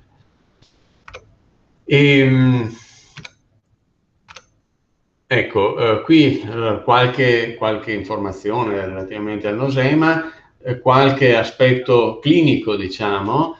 La nosemiasi causata da Nosema apis era una malattia che si manifestava sostanzialmente con una sintomatologia diarroica. Qui vediamo l'ape sulla mano con le feci liquide, piuttosto che il frontale dell'alveare sporco di feci. Queste erano proprio le caratteristiche di questa malattia, cose che nel tempo, diciamo così, non si sono mai più riscontrate, e parlo dell'Italia ovviamente, e una delle caratteristiche, lo sottolineeremo anche successivamente, della presenza di Nosema ceranae è l'assenza di sintomi clinici, l'assenza di indicazioni che ci possano far pensare che le api, le nostre famiglie, le nostre colonie, sono diciamo così, colpite da questa infezione. Ecco, nell'immagine vedete le spore. Questo è un fungo che produce delle spore, che sono quelle che, osservando l'intestino delle api al microscopio, ci consentono di rilevarne la presenza. E ecco ancora queste immagini appunto al microscopio. Qui al microscopio al microscopio elettronico a scansione possiamo vedere le spore di Nosema ceranae, le spore di Nosema apis, e vediamo che ci sono sì delle differenze, poi le vedremo anche al microscopio, ma diciamo non siamo in grado all'esame microscopico di distinguere fra le spore di una specie piuttosto che di una altra. Ma abbiamo bisogno delle tecniche della biologia molecolare, di quelle tecniche moderne che oggi sono di uso corrente, che ci consentono effettivamente di distinguere fra le due specie. Qui nel disegno viene rappresentato schematicamente il ciclo biologico di Nosema, e questo vale anche sia per l'Apis che per il cerane, e l'infezione avviene attraverso l'ingestione delle spore, le spore nel lume dell'intestino, nell'intestino medio delle api, estroflettono questa sorta di ago che serve per infettare la cellula. Poi il ciclo si sviluppa all'interno della cellula dell'intestino, e la cellula dell'intestino che ovviamente risente di questa presenza e che al termine del ciclo si romperà, consentendo la fuoriuscita delle spore nel lume dell'intestino. Quindi vediamo che il ciclo biologico di questo fungo avviene nell'epitelio dell'intestino e danneggia, distrugge l'epitelio dell'intestino. E qui è il passaggio fondamentale, nel senso che l'epitelio dell'intestino viene danneggiato e quindi l'intestino delle nostre api non sarà più in grado di funzionare in maniera adeguata. Questo non è ovviamente un passaggio, un'osservazione da poco, nel senso che viene messo in crisi, viene danneggiato quell'organo dell'ape che le consente di assorbire le sostanze nutritive di cui ha bisogno. E da qui poi derivano ovviamente tutta una serie di condizioni che andremo a valutare.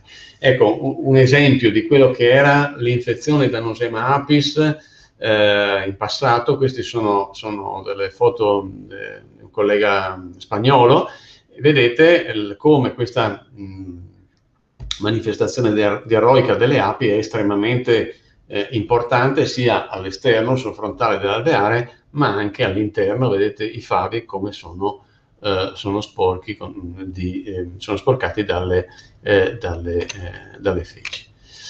E quello che invece caratterizza la infezione, la presenza del Nosema cerane, è quello che vedete in queste immagini degli alveari completamente o quasi completamente spopolati, un pugno di api che rimane sull'alveare e completamente la sensazione è appunto che si siano svuotati, no? Tant'è che inizialmente il sospetto, il dubbio fosse la presenza di qualche sostanza tossica che in qualche modo, venuta a contatto con le api, le avesse via via decimate. In realtà, dicevo, l'unico sintomo della infezione, della presenza di Nosema cerane è proprio lo spopolamento dell'alveare. Spopolamento che si manifesta a fine stagione, perché se dicevamo il Nosema apis è una malattia invernale, si sviluppava tra novembre e febbraio. Nel caso di Nosema cerane invece abbiamo uno sviluppo che segue lo sviluppo dell'alveare, quindi dalla primavera tende via via a aumentare, a replicarsi e raggiunge, diciamo così, l'apice in periodo estivo e tende poi dopo a diminuire. E questo si manifesta proprio con uno svuotamento degli alveari, proprio perché via via viene a mancare il ricambio ricambio che è fisiologico ovviamente nell'alveare. Ovviamente, lo dicevo anche prima, cioè la varroa che è sempre presente nel nostro alveare ha la sua azione di disturbo, di danneggiamento, e anche nel caso della varroa spesso ci troviamo con le famiglie che vanno in crisi, ma nel giro di breve tempo, di brevissimo tempo, e che questa crisi si manifesta appunto con un svuotamento, con uno spopolamento importante dell'alveare. Ecco, qua nell'immagine vediamo l'organo che viene colpito da questa infezione, che è appunto l'intestino. Nella foto, diciamo, l'intestino nella parte marrone è l'intestino sano, mentre quello di questo colore giallo chiaro, un aspetto acquoso, è appunto l'intestino che risulta danneggiato perché appunto questo fungo si riproduce nelle cellule dell'epitelio intestinale e lo danneggia completamente. Ecco, in questa immagine tutta quella parte colorata in nero non è altro che l'epitelio dell'intestino che è ripieno di spore di nosema, quindi occupa l'epitelio delle cellule le cellule epiteliali che non possono più svolgere la loro funzione. Cosa succede a seguito dell'infezione da nosema? Ecco, questo è quello che è stato ripreso un po' anche dalla letteratura, no? I sintomi legati all'infezione da nosema apis, che abbiamo poi via via ritrovato, con la sola eccezione della diarrea che non è presente, anche nell'infezione da nosema cerane. Cosa succede? Nosema cerane danneggia l'epitelio dell'intestino, l'intestino non funziona più, non svolge più la funzione di assorbimento dei principi nutritivi, e ovviamente questo va a riflettersi, a una ricaduta negativa sullo sviluppo delle api e sull'attività che esse svolgono.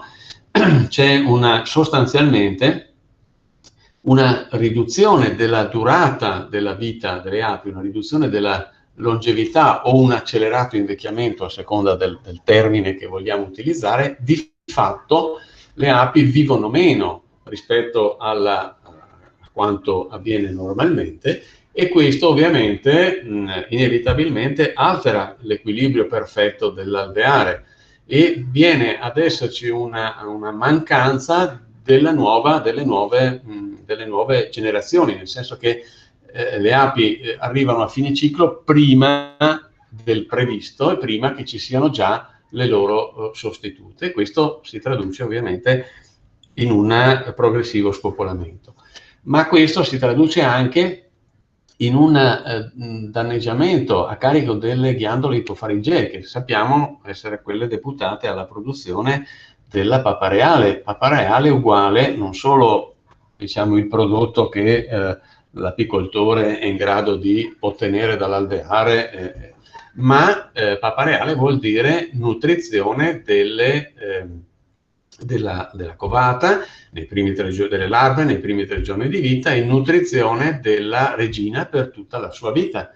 E quindi avremo delle api che sono delle api nutrici che non sono nel pieno delle loro funzioni, delle loro capacità, e questo ovviamente si traduce in un danno alla covata, in un danno alla regina in termini di sviluppo e poi di capacità della regina di governare l'alveare e di ovviamente deporre le uova, che appunto è la sua, che è l'attività a cui è deputata. E quindi potremo avere, diciamo così, delle regine non efficienti, che vengono sostituite prima, diciamo così, del tempo.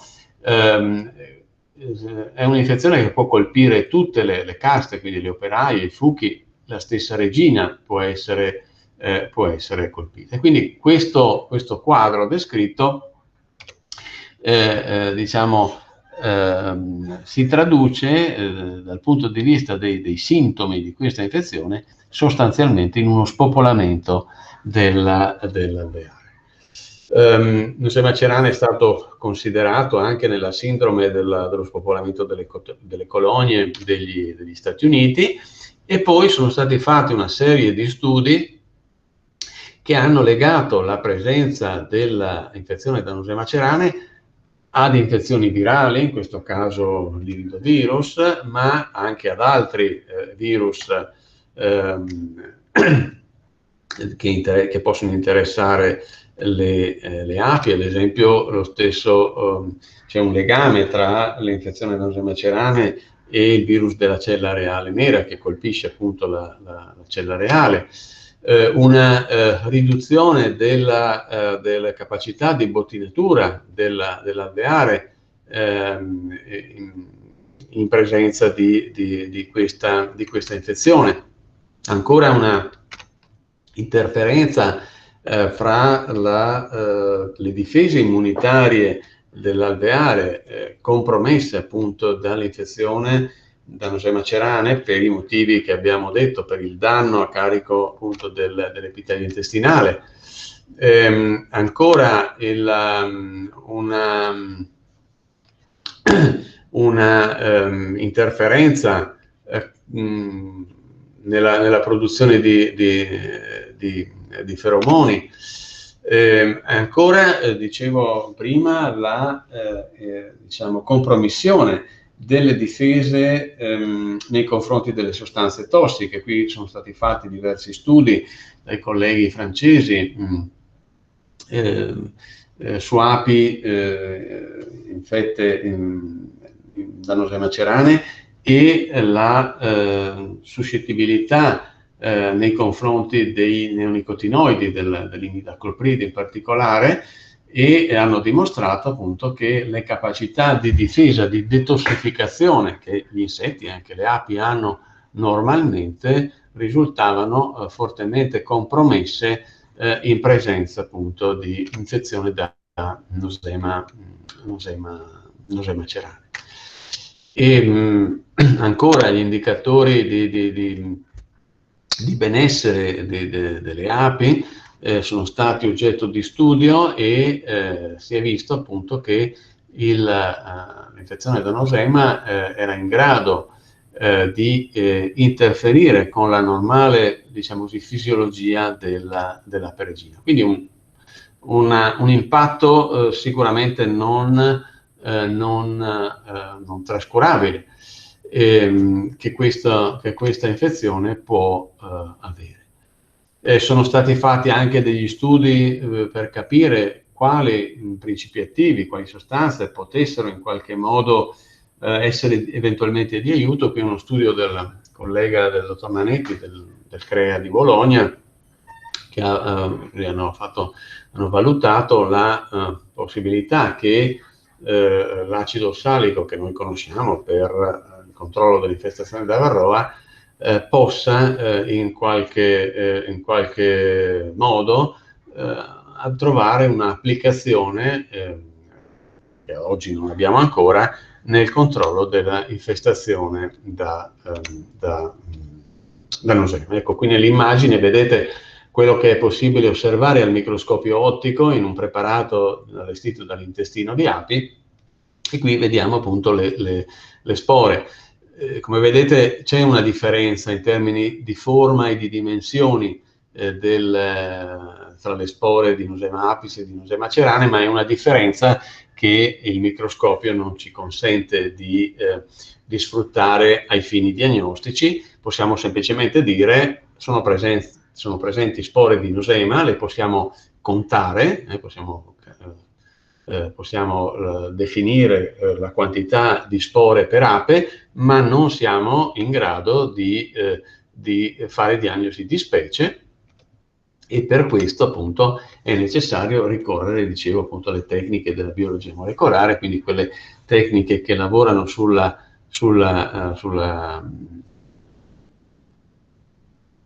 acidi nucleici, quindi sulla carta d'identità, diciamo così, del microrganismo, e che ci consentono di stabilire esattamente se si tratti appunto di Nosema cerane o di Nosema apis. Anche qui abbiamo avuto il nostro riscontro normativo. Ecco, qui siamo nel 2011, eravamo agli inizi del riscontro della presenza del Nosema cerane sul territorio nazionale. E anche in questo caso il Ministero della Salute ci ha, diciamo così, chiesto un parere come centro di referenza e siamo usciti diciamo così, dalle problematiche normative di regolamento di polizia veterinaria. Perché? Perché abbiamo dimostrato che José Macerane era presente su tutto il territorio nazionale, che non c'erano sintomi clinici che consentivano di fare diagnosi e che il riscontro di laboratorio delle spore di José Macerane, confermate appunto con la biologia molecolare, diciamo così, non necessitava, vista la diffusione su tutto il territorio nazionale, di misure restrittive, quindi per fortuna insomma non abbiamo dovuto ripetere tutto il percorso che citavo in precedenza per quanto riguarda la varroa. Quindi è stato chiaramente detto che nel caso di positività per José Macerane si dovrà ricorrere alle buone pratiche apistiche, agli integratori alimentari, i mangimi complementari come sono definiti oggi, per ridurre la carica intestinale di spore delle api, ma non è necessario alcuna misura restrittiva di cui al regolamento di polizia veterinaria.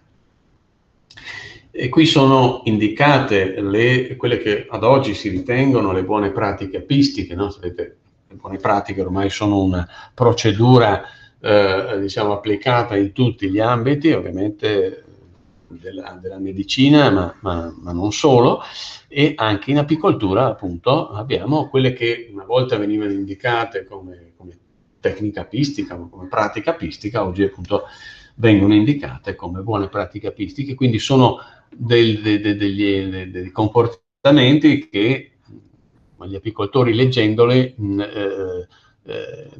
con ogni probabilità riconoscono quella che è la loro attività quotidiana e come dicevo all'inizio è importante una corretta gestione dell'alveare per garantire il miglior risultato, il miglior successo degli interventi che andiamo a realizzare per controllare le diverse malattie. Nel caso del nosema sicuramente questo è vero, e quindi una serie di interventi che sono la pratica apistica, sono gli interventi che normalmente l'apicoltore realizza e che dovrebbero, uso ovviamente il condizionale, portare diciamo così, porre l'alveare nelle condizioni migliori per poter essere gestito anche per questa infezione. La gestione, diciamo, si realizza sia in campo e quindi buona conduzione delle proprie famiglie, una gestione della presenza di nosema anche in magazzino, quindi il ricorso ad esempio all'acido acetico, che questo non è nulla di nuovo, lo troviamo nei libri, nei manuali di apicoltura del secolo scorso. L'acido appunto acetico, i vapori di acido acetico sono in grado di inattivare le spore. Altro elemento che è importante sottolineare, ad esempio, che José Macerane è sensibile alle basse temperature, quindi il mantenimento del materiale apistico a basse temperature, meglio ancora ovviamente il congelamento, ma già la conservazione a temperatura di refrigerazione abbassa sensibilmente il potere infettante delle spore. E la terapia. Ovviamente non abbiamo farmaci. Dicevo che i farmaci disponibili ad oggi, sicuramente in Italia e anche in buona parte degli altri Stati membri, riguardano solo l'infestazione, il controllo dell'infestazione da varroa. E dicevo, in passato, fino alla fine del 1999, era in commercio un antibiotico, la fumagillina, il nome commerciale era Fumidil B, che veniva utilizzato per il trattamento dell'infezione da Nosema apis in periodo invernale.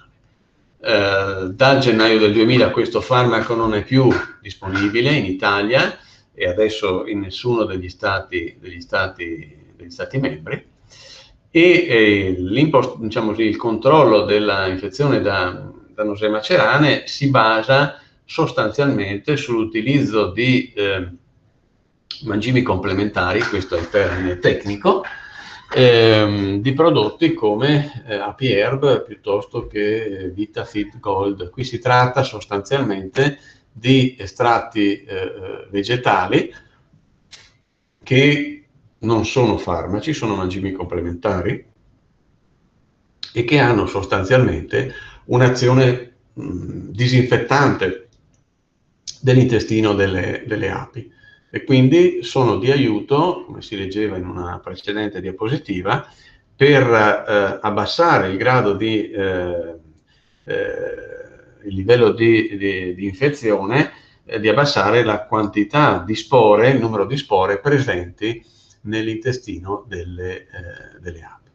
E qui ho riportato le caratteristiche di utilizzo, il periodo di utilizzo, i dosaggi, e diciamo, uno di quelli maggiormente utilizzati e diffuso fra gli apicoltori è sicuramente API-Herb, e qui viene raccomandato un utilizzo primaverile e autunnale, ripetendo il trattamento per 3 volte a distanza, con cadenza settimanale.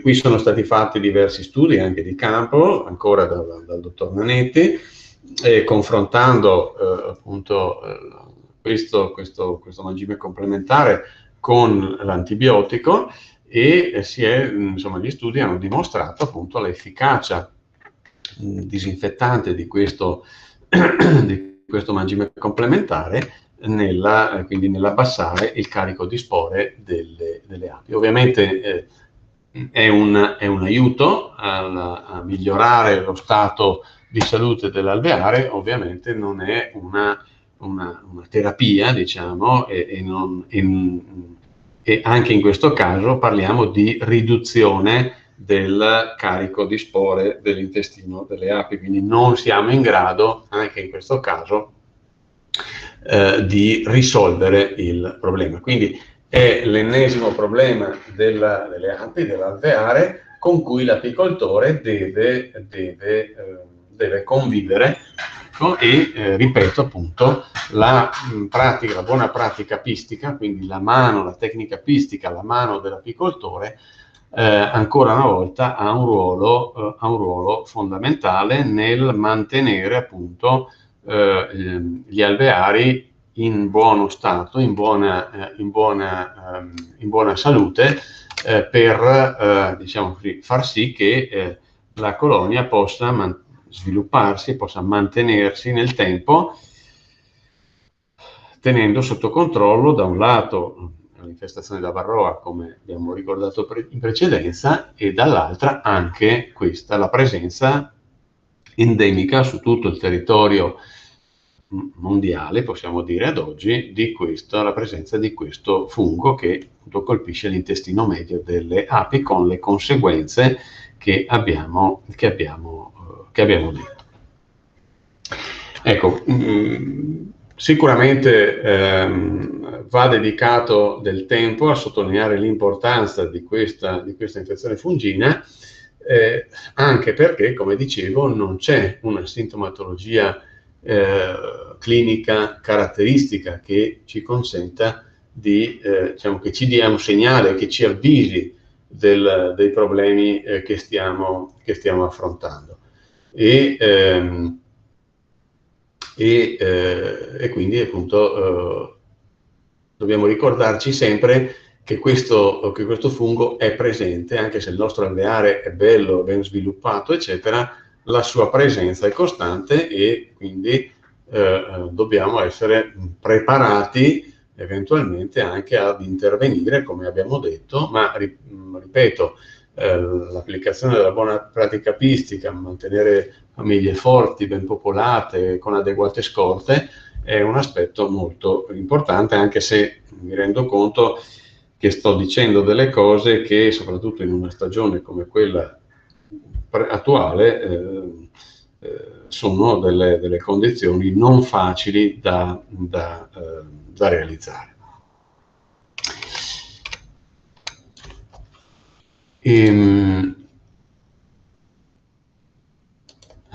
Adesso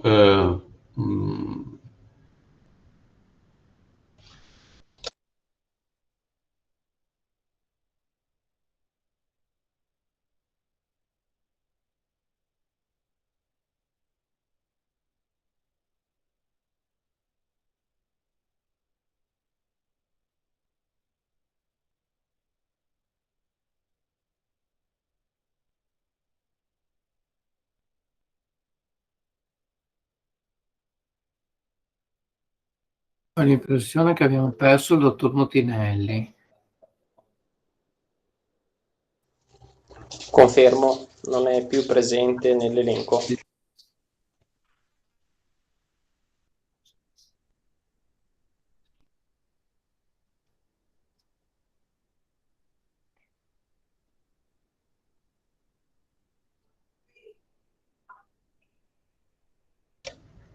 sì, È tornato. Sono tornato, scusate. Ecco, allora. Dicevo, appunto, adesso dovreste vedere, è condiviso lo schermo? No.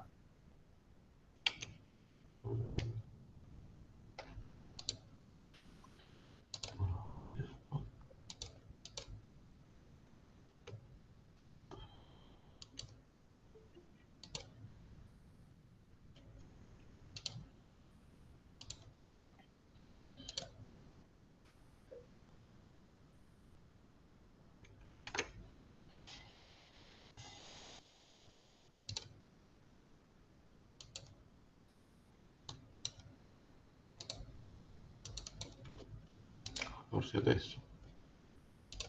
Eccolo adesso. Adesso? Perfetto. Sì. Ecco, allora abbiamo fatto la nostra carrellata dalla Varroa al Nosema e farei un altro passaggio con qualcosa di più convenzionale, diciamo, ma ovviamente non meno importante, soprattutto per alcuni passaggi.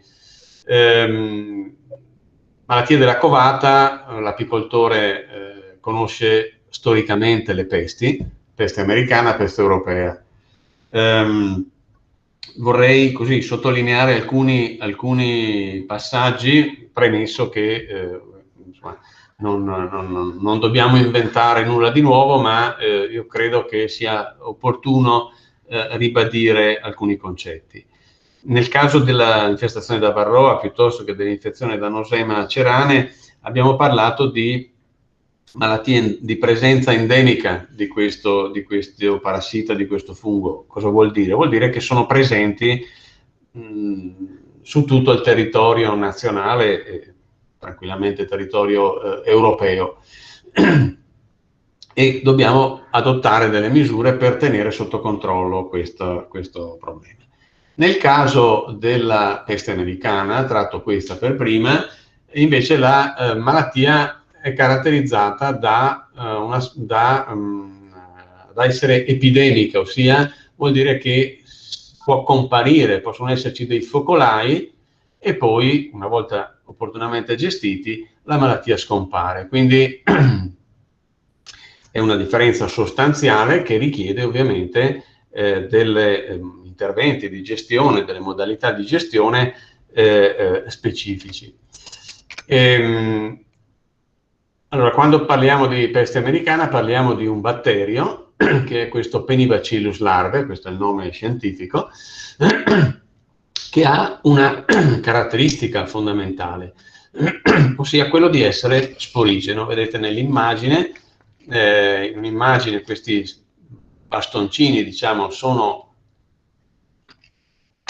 i batteri nella forma vegetativa, ossia quando si replicano, mentre nell'altra immagine abbiamo le spore. Le spore sono una forma di resistenza, ossia quando le condizioni nell'alveare non sono idonee per la replicazione di questo batterio, produce delle spore che, come sappiamo, sono estremamente resistenti nell'ambiente, nel terreno, nel materiale pistico. Parliamo di decenni, non parliamo di settimane, di mesi. E questa è una caratteristica fondamentale di questa malattia ed è il motivo per cui sono necessarie per la sua gestione degli interventi estremamente drastici. L'infezione si trasmette attraverso le api nutrici che alimentano le larve e con l'alimento che portano alle larve possono portare anche le spore. E vedete come le larve fino a 48 ore di età, quindi le larve estremamente giovani, sono le più sensibili, le più recettive all'infezione. Bastano meno di 10 spore nelle prime 24 ore di vita perché si possa verificare realizzare l'infezione. Le spore, una volta che arrivano nell'intestino delle api, trovano le condizioni ottimali per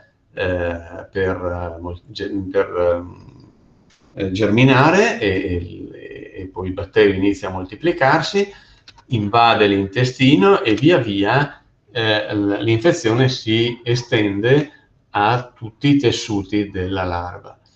La larva viene a morte solitamente dopo l'opercolatura, quindi apparentemente la nostra covata opercolata sembra normale, ma successivamente compaiono dei sintomi che sono caratteristici e sono sempre gli stessi storicamente. Quindi, periodicamente si sentono informazioni, si sente dire che la peste americana non si manifesta più come una volta, i sintomi sono cambiati.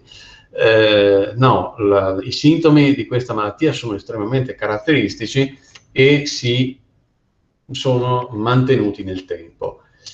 Il primo sintomo tra i caratteristici è la presenza di covata irregolare. È una malattia che colpisce la covata, che porta a morte la covata e quindi via via vedremo che la covata non sarà più compatta, quell'aspetto come in questa fotografia di covata irregolare, di covata a mosaico, quindi di alternanza di celle opercolate a celle non opercolate. Gli opercoli appaiono più scuri, infossati, umidi, forati, perché le api ovviamente si accorgono che la covata che la larva non si sta sviluppando regolarmente e quindi disopercolano nel tentativo di pulire il favo. Qui vedete in sezione il favo con le pupe ormai colpite dalla malattia, assumono questa colorazione brunastra.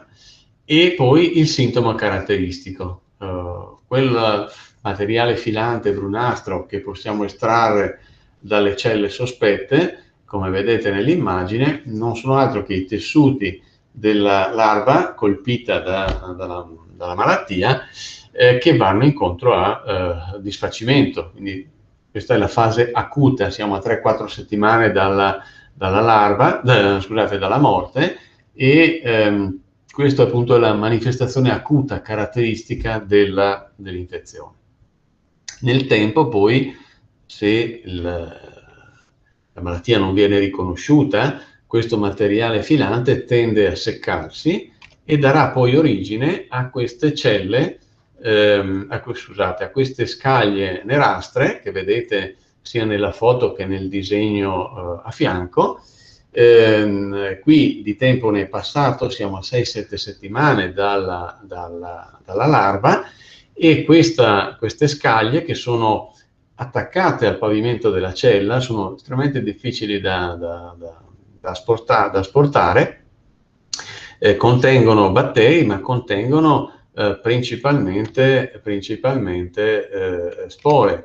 Addirittura qua nella diapositiva vedete era indicato al punto 4, si arriva ad avere circa 2 miliardi di spore per larve, quindi un numero enorme di spore che sono, diciamo così, a disposizione delle api, nel senso che le api nella loro attività di pulizia cercano anche di rimuovere sia il materiale filante, ma ovviamente questo materiale è viscoso, è appiccicoso, e quindi le api non fanno altro che nella loro azione di pulizia di sporcarsi, di caricarsi quindi di batteri e di spore, e concorrono alla distribuzione all'interno dell'alveare.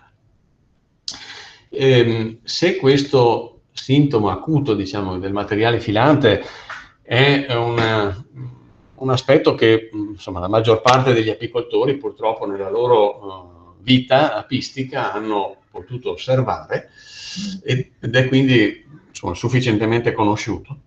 Quello che invece forse è meno noto è questo aspetto, l'aspetto delle scaglie, perché arriva ancora qualche favo in laboratorio,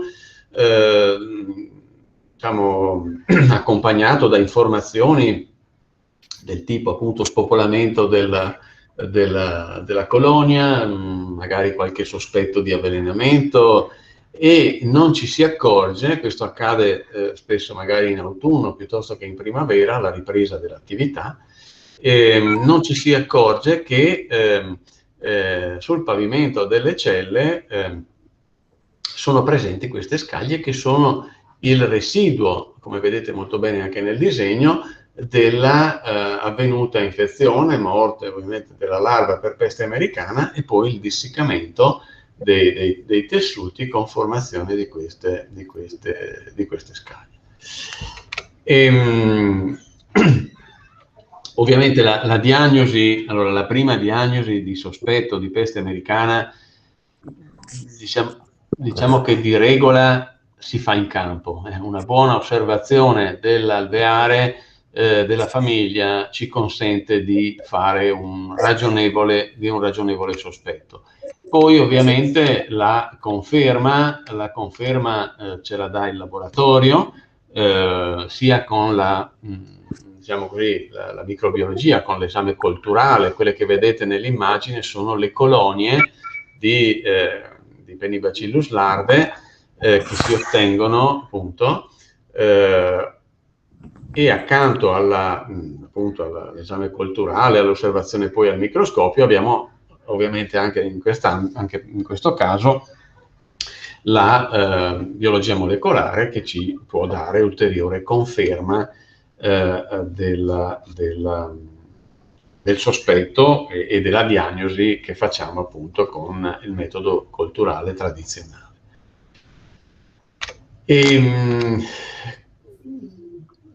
Cosa è possibile fare per la prevenzione di questa malattia?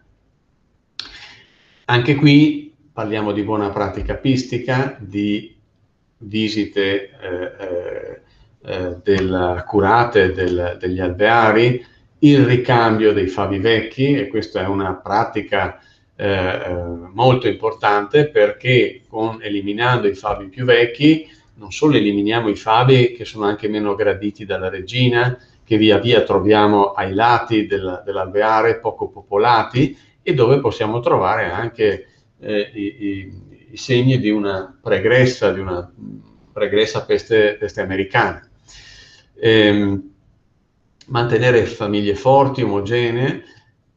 Un'attenzione particolare va rivolta all'acquisizione di api e di materiale apistico, quindi quando acquistate i sciami piuttosto che il materiale apistico, è molto importante che vi rivolgiate a dei fornitori conosciuti, affidabili, proprio per evitare di acquistare materiale per incrementare la vostra attività e poi nel giro di qualche settimana magari vi ritroviate a dover fronteggiare un problema di peste americana. Cosa è importante fare nel caso sfortunato dovesse manifestarsi questa malattia? È importante arrivare il prima possibile ad una diagnosi, e dicevo che la conoscenza dei sintomi clinici consente di emettere il sospetto già in campo, e va coinvolto il servizio veterinario della ASL in modo da avere una visita ufficiale, avere un campionamento che viene inviato al laboratorio. E ricordo che i campionamenti inviati al laboratorio attraverso i servizi veterinari della ASL non comportano spesa per gli apicoltori, e questo lo ricordo anche per gli eventi di moria. Sapete che le indagini tossicologiche sono molto costose, ma se il campione arriva al laboratorio attraverso il servizio veterinario dell'ASL non c'è un costo per l'apicoltore.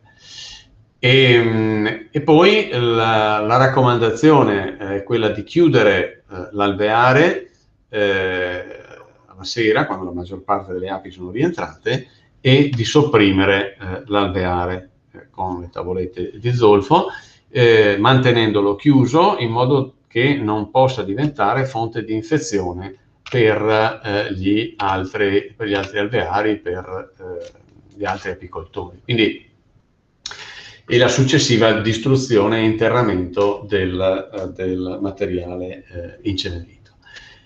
Perché si consiglia, si raccomanda un intervento così drastico?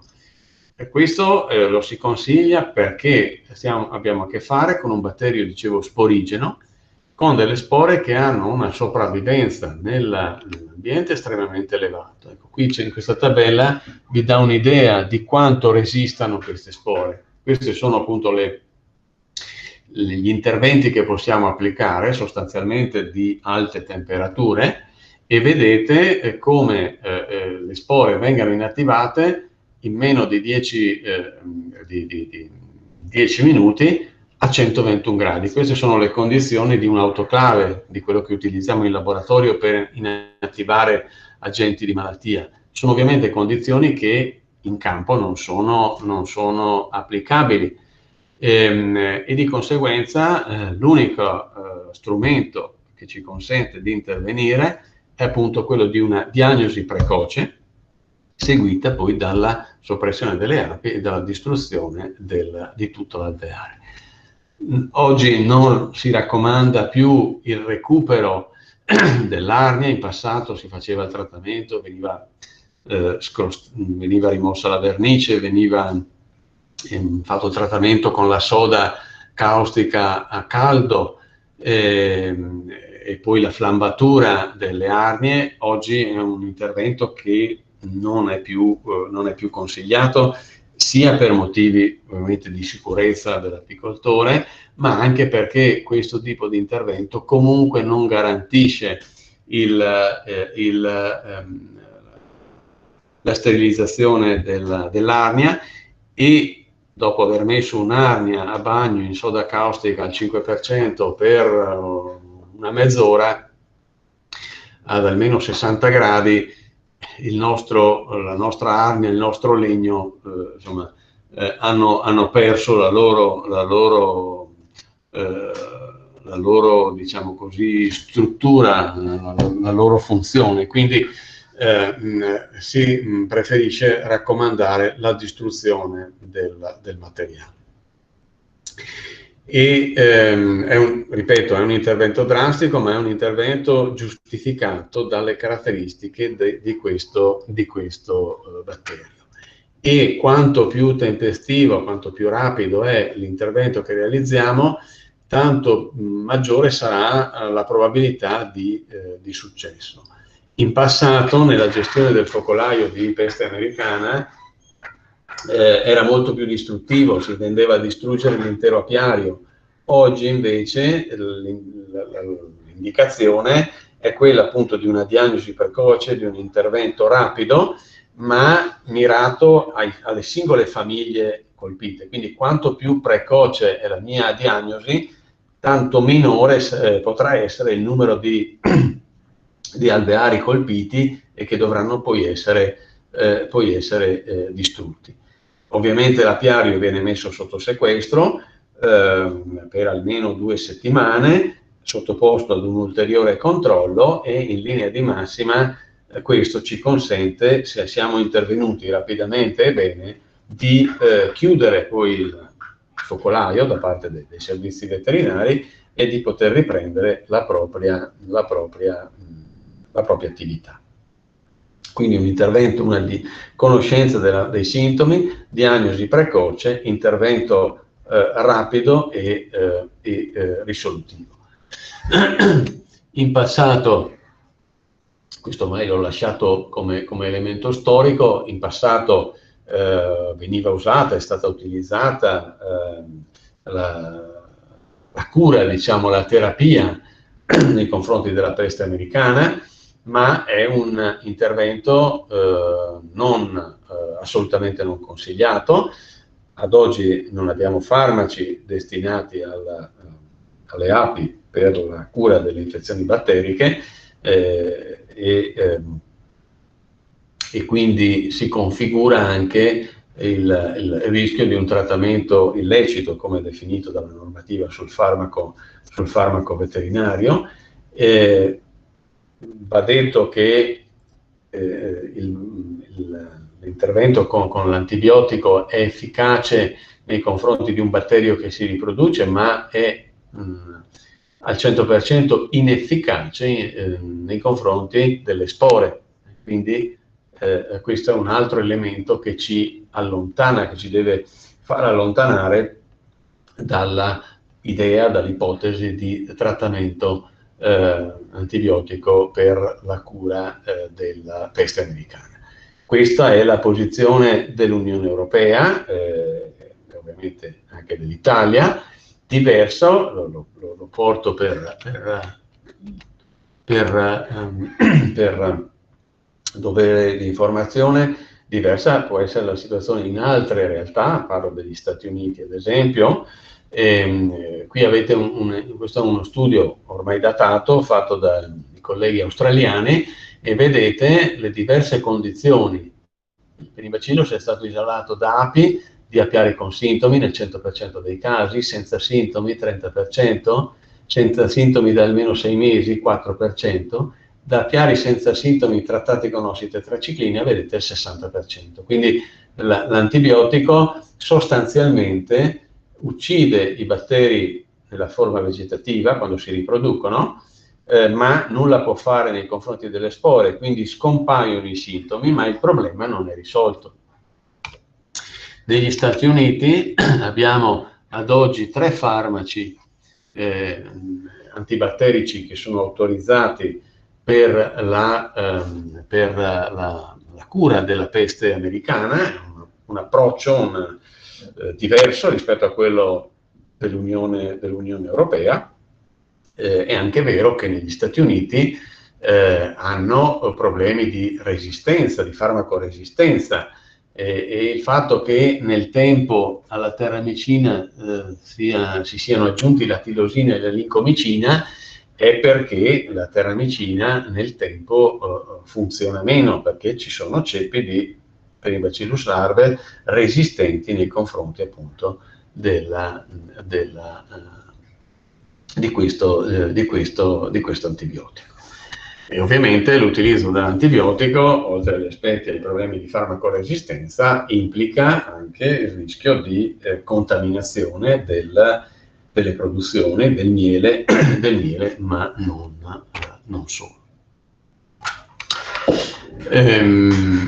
Un accenno alla sterilizzazione del materiale apistico. Ad oggi l'unico intervento in grado di sterilizzare il materiale apistico, e questo vale in generale per qualsiasi agente di malattia che consideriamo, l'unico intervento efficace in questo senso è rappresentato dal trattamento con i raggi gamma, che è un trattamento che nasce per sterilizzare materiale medicale che non è sterilizzabile con le elevate temperature, ma che ha trovato una sua applicazione anche in ambito apistico.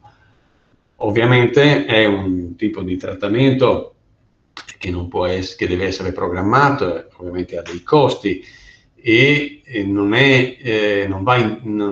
va inteso come un intervento di bonifica, di sterilizzazione del materiale apistico presente in magazzino nell'autunno, che potrà essere poi impiegato la primavera successiva. Quindi non è da intendersi che ho il focolaio di peste americana e quindi penso di bonificare il materiale.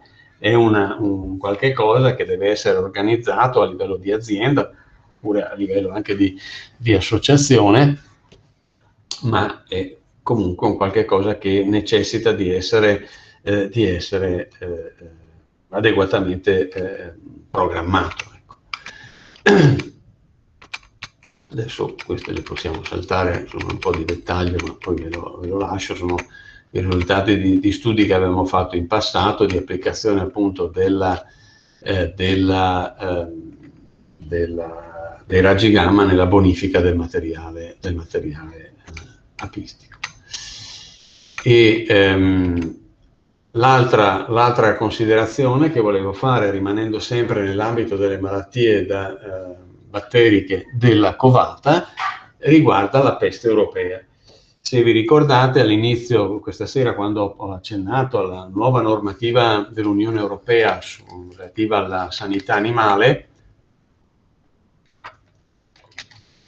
e anche delle api, ovviamente, ho elencato la peste americana, la Varroa destructor, l'Etina tumida, Tropilelars, ma non ho citato la peste europea. In effetti la peste europea non è più fra le malattie considerate rilevanti per l'alveare, e questo perché la peste europea ormai da tempo è riconosciuta come malattia condizionata, quindi come una malattia che può manifestarsi se si realizzano determinate condizioni. Quindi malattie condizionate che sono presenti anche in altre specie animali, che richiedono condizioni particolari perché possano comparire. Questo è un motivo per cui l'Unione Europea oggi non la ritiene più diciamo di interesse per il settore. È una malattia batterica, ma a differenza della peste americana appena ricordata, il batterio che la causa, che è questo appunto Menissococcus plutonius, non è un batterio sporigeno, e quindi già questo ci semplifica notevolmente la situazione. È un batterio che provoca appunto un'infezione della covata, anche in questo caso il veicolo del batterio è rappresentato dalle api nutrici, ed è caratterizzata questa malattia da un coinvolgimento di un agente primario, che è questo Menissococcus plutonius, e dall'intervento poi di altri batteri, che sono questi 4 elencati, che possono andare a complicare ulteriormente la situazione. I sintomi sono anche in questo caso caratteristici: queste larve rigonfie che assumono una posizione strana all'interno delle celle, assumono una colorazione giallastra, vediamo ecco in qualche immagine, vedete quella macchia giallastra che appare sulla larva, non è altro che l'intestino dell'ape ripieno di questi batteri, e quindi una sintomatologia piuttosto caratteristica. Di regola le larve vengono morte prima dell'opercolatura, quindi sono anche proprio visibili. In alcuni casi la larva invece può venire a morte successivamente all'opercolatura, e in quei casi solitamente c'è poi una complicazione del quadro legato a quegli altri batteri che possono diciamo così, aggravare la situazione. Dicevo malattia condizionata, quindi ha bisogno per manifestarsi di fattori favorenti, e solitamente vengono ricordate 2 condizioni favorenti. Parliamo di malattia della covata, quindi che si manifesta prevalentemente nella primavera, e quando appunto la covata è abbondante nell'alveare, e i due fattori predisponenti principali sono rappresentati da un cambiamento repentino delle condizioni ambientali, come possono essere quelle causate da un improvviso temporale primaverile che porta ad un improvviso abbassamento, un consistente abbassamento della temperatura. Questo è considerato un fattore scatenante. Altro elemento, una improvvisa intenso flusso nettarifero che, diciamo così, richiama una grande quantità di bottinatrici e che può, diciamo così, portare ad una minore presenza di api che accudiscono la covata, o ancora condizioni di carenze alimentari. Comunque elementi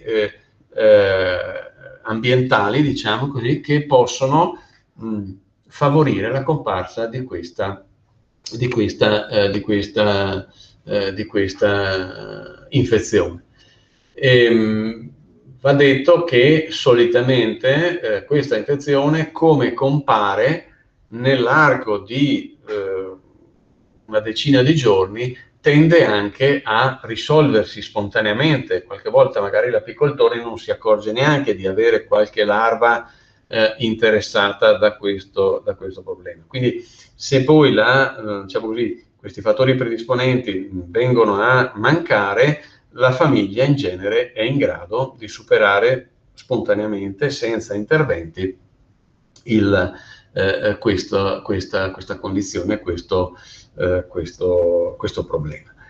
E eventuali interventi che possono essere realizzati da parte dell'apicoltore sono diciamo così, l'aggiunta di api alla famiglia, piuttosto che l'alimentazione. In alcuni casi appunto c'è un problema di carenze alimentari, e ancora in qualche caso la sostituzione della regina. Quindi in questo caso c'è sicuramente in questa malattia anche una componente genetica, e quindi in alcuni casi, soprattutto se il problema si ripropone, potrebbe essere gestito appunto sostituendo la regina. Anche in questo caso, anche nel caso della peste europea, assolutamente non va, diciamo così, fatto ricorso all'utilizzo di antibiotici. Non erano indicati per la peste americana per i motivi che abbiamo detto, tantomeno sono indicati per quanto riguarda la peste europea, che sicuramente ha un impatto minore sull'alveare. Ho detto che in linea generale questa appunto come malattia condizionata tende a manifestarsi ma a risolversi quasi spontaneamente. Va ricordato che in alcuni casi ci sono stati degli eventi di peste europea alcuni anni fa, ricordo ad esempio la situazione della Svizzera, in cui sono stati evidenziati dei ceppi di Mesococcus plutonius particolarmente aggressivi, che hanno causato dei danni consistenti agli alveari, diversi, diciamo, da quello che è il quadro più, diciamo così, tradizionale con cui si manifesta questa malattia. Rimanendo sempre nell'ambito delle malattie della covata, volevo fare un accenno alla covata calcificata, e qui c'è qualche immagine, magari non bellissima, ma questa è una malattia causata da un fungo che si chiama Ascosphaera apis, che questa è una malattia storica delle api, legata principalmente alle condizioni ambientali, a un non corretto posizionamento dell'alveare. È un fungo, quindi ha bisogno per il suo sviluppo di condizioni di caldo umido, quindi magari alveari in posizione non adeguatamente esposte al sole, non sufficientemente o adeguatamente ventilate, può diciamo, favorire la manifestarsi di questa infezione. Solitamente, diciamo così, l'infezione colpisce qualche cella, non è così grave, così pesante l'infezione, e quindi non arreca sostanzialmente grossi disturbi. Nel caso in cui l'infezione invece sia più rilevante, cioè sia elevato il numero di larve colpite da covata calcificata, che prende questo nome proprio perché le larve diventano poi dure, sembrano dei gessetti, in questo caso le api cosa fanno? Per l'istinto di pulizia svuotano le celle colpite da queste larve, quindi poi le ritroviamo sul fondo, le troviamo sul predellino. Nel caso appunto di infezione consistente è opportuno diciamo piuttosto rimuovere qualche favo con tutta questa covata colpita e distruggerlo ovviamente, in modo che la famiglia poi si riprenda con la propria attività e le api non passino il tempo a liberarsi di queste larve appunto colpite. Anche in questo caso non abbiamo una terapia, ma ovviamente dobbiamo lavorare di tecnica apistica e quindi proprio di base verificare il corretto posizionamento degli alveari, la loro esposizione, la ventilazione, in modo da eliminare quelle condizioni favorenti che potrebbero appunto diciamo favorire con una presenza eccessiva rilevante di questa infezione fungina. Se lo ricordo perché magari in qualche zona può essere un problema più rilevante. Ad esempio ultimamente, ma negli ultimi anni, in provincia di Trento, abbiamo riscontrato una presenza piuttosto insistente di questa infezione, senza avere, diciamo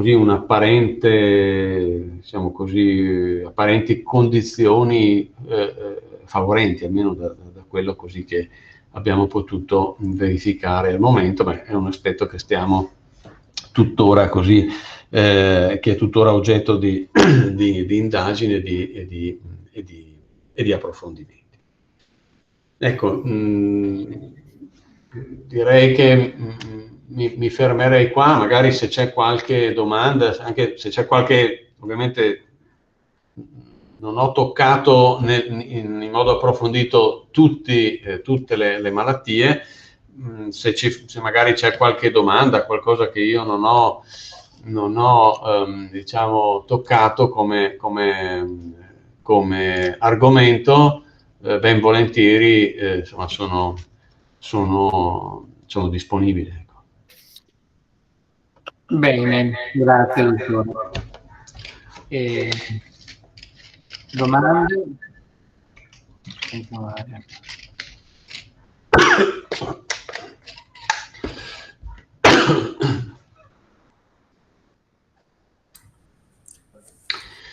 Sì, volevo ringraziare il dottor Franco Mutinelli perché è sempre così interessante seguire questi aggiornamenti che ci porta costantemente, insomma. E direi, in base alle esperienze che ormai abbiamo in campo, un aspetto fondamentale è quello di prevenire, insomma, perché sono tutte forme che conosciamo ormai abbastanza bene, e la prevenzione è quella di tenere le famiglie sane e forti, e non le famiglie deboli assolutamente bloccarle subito, o riunirle o trovare un modo di eliminarle, perché così si crea una prevenzione, si anticipa quella che è una certa situazione, almeno dalla mia esperienza. E dopo, un altro aspetto che direi da sottolineare, che riguarda sempre la prevenzione, è quello che bisogna anche nello stesso tempo che noi pensiamo alla produzione, dobbiamo pensare all'allevamento. Quindi quando inizia la stagione di aprile-maggio bisogna pensare anche alle nuove famiglie, perché se noi pensiamo in quel momento anche alle nuove famiglie di scorta, ci troviamo con una prevenzione perfetta. Quelle famiglie che vanno in crisi vengono sostituite dalle giovani famiglie nuove e forti, e così si interrompe anche la forza della varroa, perché se noi riusciamo ad avviare queste forme di giovani, di nuove regine e nuovi nuclei che si sviluppano, anche l'evoluzione della varroa viene interrotta, e le famiglie che vanno in produzione eccetera, dopo, anche se vanno in crisi, vengono sostituite da questi nuovi nuclei. Non so se è una teoria che può stare in piedi questa, però è quella che finora ha garantito una continuità e la possibilità di avere in primavera sempre famiglie nuove, famiglie forti a disposizione. Sì, sicuramente è un aspetto importante che nel tempo è stato ribadito, quello di pensare ad una, diciamo, alla rimonta, una rimonta interna che mette anche al riparo da spiacevoli, diciamo così, sorprese che in passato ci sono state quando ci si affida, diciamo, per il ripopolamento dei propri apiari ad un approvvigionamento esterno, quindi al di fuori della propria azienda, al di fuori della regione, eccetera. Quindi questo aspetto avevo accennato in precedenza parlando della peste americana, ma più in generale è un aspetto che va diciamo così, rafforzato e che deve diventare parte del patrimonio, diciamo, culturale degli apicoltori. Ecco, quindi ricordarsi che tra i vari prodotti dell'alveare ci sono anche le api, intese diciamo come rimonta della propria azienda. Grazie, avrei modo. Prego.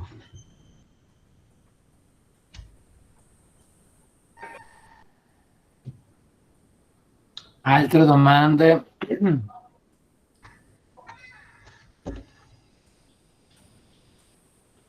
Sì, io ho una domanda perché sono nuova del gruppo, ho le api dall'anno scorso e non so se ho fatto bene oppure no, perché poi si va per tentativi, si sentono tante cose, no? Ad esempio, quest'anno è andata male, lo sappiamo tutti quanti, febbraio, marzo, aprile, maggio, freddo, pioggia, poi durante la chiusura della caccia. Io mi sono salvata grazie ai vigneti dei miei vicini di casa, eravamo d'accordo su quando pompare, tagliare l'erba, quindi anche i fiori sotto, e quindi siamo riusciti a salvare le api, e nei mesi prima io le ho nutrite una volta a settimana, tutte quante, classico sciroppo di zucchero. A me hanno sciamato tutte, cioè mi sono trovata da passare da 10 alveari a 20, io ora ne ho 20. E quindi non so, ho fatto bene, ho fatto male, che poi dicono, ma le api che sciamano geneticamente sono predisposte a sciamare, quindi mi sono trovata veramente a correre i pari, non pensavo, e sono riuscita a catturarli praticamente tutti, quelli che hanno sciamato, e quindi la mia domanda è, ho fatto bene a nutrirle? Se non le avessi nutrite sarebbero morte sicuramente, non avrebbero sciamato? Beh, non lo so, ho fatto bene o ho fatto male, perché poi mi è sorto il dubbio, Dio, cosa faccio? Guarda, è stato un anno, rispondo io, dottor Mughini. Prego. È stato un anno molto particolare, Margherita. Sì. E abbiamo visto sciamature perfino a giugno, quando questo non succedeva, o meglio, succedeva causa varroa, ecco, quando erano infestate da varroa, pur di liberarsi, la regina decideva di abbandonare l'alveare. Quindi per tutti i nuovi apicoltori quest'anno è stato un anno che vi ha rinforzato sicuramente nell'esperienza. Hai fatto bene, hai fatto male. Hai recuperato gli sciami e questo è positivo. E probabilmente nella tecnica apistica però non l'abbiamo spiegato nel corso fatto quest'anno, perché c'è anche la possibilità di riunire lo sciame con la casetta di origine, c'è un modo, ci sono delle modalità per poterlo fare, quindi gli sciami hai fatto bene a recuperarli, e tu hai due alternative quando recuperi uno sciame: o lo riunifichi con un particolare modo, ne parleremo, magari faremo un corso avanzato su questo, oppure ti trovi con due sciami. È chiaro che se ti trovi con due sciami non vai a miele. Riunificandolo puoi anche riuscire, riunificando la famiglia, puoi arrivare anche a produrre miele. Ecco, queste sono le due tecniche apistiche. Nel corso base non è semplice già spiegare tutta la fisiologia dell'ape, le tecniche, la varroa, tutte le problematiche. Parlare anche di questo avremmo creato un po' di confusione, però vedremo di affrontare anche magari questo tema, perché è quegli apicoltori che mi hanno chiamato per chiedere consigli di cosa fare sullo sciame, ho detto: guarda, sei di fronte sempre a questa alternativa, vuoi fare miele, devi riunirle, perché una famiglia che ha sciamato non va a miele. Se vuoi fare miele devi riunirli, e c'è appunto un metodo. Se vuoi invece moltiplicare il tuo alveare e fa crescere la nuova regina, e ti trovi con due alveari. Quindi è proprio una questione di scelta. Ok, Quindi, grazie. non posso dirti hai sbagliato, hai fatto bene in moltiplicare gli alveari. Se non vuoi più moltiplicarli e ti sciamano ancora, usa questa tecnica che ti spiegheremo, e la trovi anche su internet, non è difficile, insomma, e li riunisci. No, al momento sono abbastanza tranquille. Quindi un modo perché parliamo di tecnica. Giusto, grazie. Giuseppe? Tu che sei una perfetto. Bene. E invece volevo chiedere io una domanda al dottor Montinelli, volevo fare una domanda. L'ha accennato. Nel caso di peste americana va soppresso la famiglia, e mi fa piacere che adesso, ecco, più precoci si è, meno c'è un intervento distruttivo, perché rimane ancora nella mentalità un po' di tutti gli apicoltori la paura che l'individuazione di un alveare soggetto a peste americana, nel raggio di 3 chilometri vanno distrutti tutti gli alveari, no? Cioè, questo è un po' quello che rimane. Mi pare di capire che invece le cose adesso vanno valutate un po' diversamente. No. Allora, il raggio di 3 chilometri, adesso io non l'avevo detto, ho fatto bene a ricordarmelo. Nel raggio di 3 chilometri, il raggio di 3 chilometri è l'area che deve essere oggetto di controlli da parte del servizio veterinario per verificare se c'è stata una diffusione dell'infezione. Ma è un controllo che viene fatto, non è che d'ufficio si procede a distruggere. Quello che, diciamo, l'approccio che è cambiato era proprio nella gestione, ossia in passato il focolaio era l'apiario e si distruggeva tutto. Oggi invece l'approccio è, come dicevo, una conoscenza della malattia, diagnosi precoce, e la distruzione si limita al singolo o pochi alveari colpiti. L'apiario è bloccato e poi si ricontrolla a distanza di almeno 2 settimane. È ovvio che questo è possibile nel momento in cui il problema interessi un alveare, 2 alveari. È ovvio che se poi gli alveari colpiti sono tanti perché non ci si è accorti, eccetera, eccetera, è ovvio che quando metà dell'apiario è colpito, insomma, quello che salvo rischio poi di distruggerlo dopo 1 settimana o 2, ecco, quindi ma la raccomandazione è quella di un buon controllo e di intervenire rapidamente. E l'altra considerazione che va fatta quando andiamo in apiario, adesso non voglio insegnare la tecnica apistica, però ricordarsi quando si va in apiario, è buona norma posizionarsi al lato della fila degli alveari e a dare un'occhiata a vedere l'attività di volo compatibilmente con la giornata, con le situazioni particolari, e gli alveari dove vediamo poca attività di volo lasciarli per ultimi nella nostra diciamo visita, perché potrebbero essere sani, essere solo un momento, ma potrebbe essere un indicatore, un indice di una situazione o di qualche problema dell'alveare. Quindi se io li lascio per ultimi, non corro il rischio che magari uno di questi abbia un problema di peste americana. Se lo lascio per ultimo, lo controllo, lo chiudo e poi ovviamente non vado a mettere le mani negli altri apicoltori. Se non ho negli altri alveari, se non ho questo accorgimento, potrei istintivamente andare a vedere subito quello dove non vedo attività di volo e poi però procedere con la mia visita nel resto, e quindi anche l'apicoltore potrebbe diventare fonte di diffusione dell'infezione. Quindi è un aspetto importante da ricordare. E l'altra cosa che volevo, perché questa non la conoscevo, nel momento in cui si distrugge l'alveare, cioè, lei diceva si chiude la casetta e si usa lo zolfo. Sì.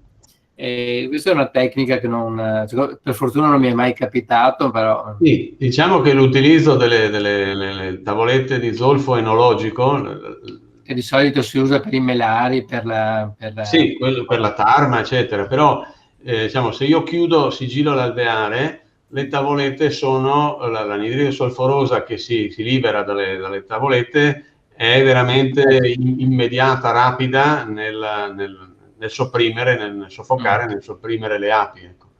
Quindi è lo strumento più tradizionalmente viene utilizzato. Quello.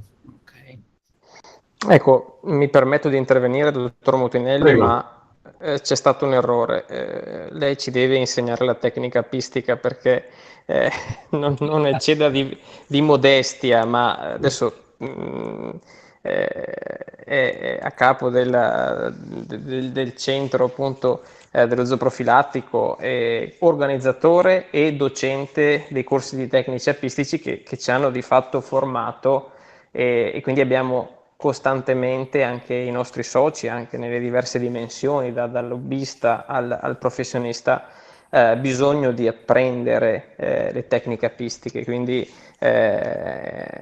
costantemente in aggiornamento, e grazie delle perle di saggezza, delle nuove ricerche. Questo è fondamentale.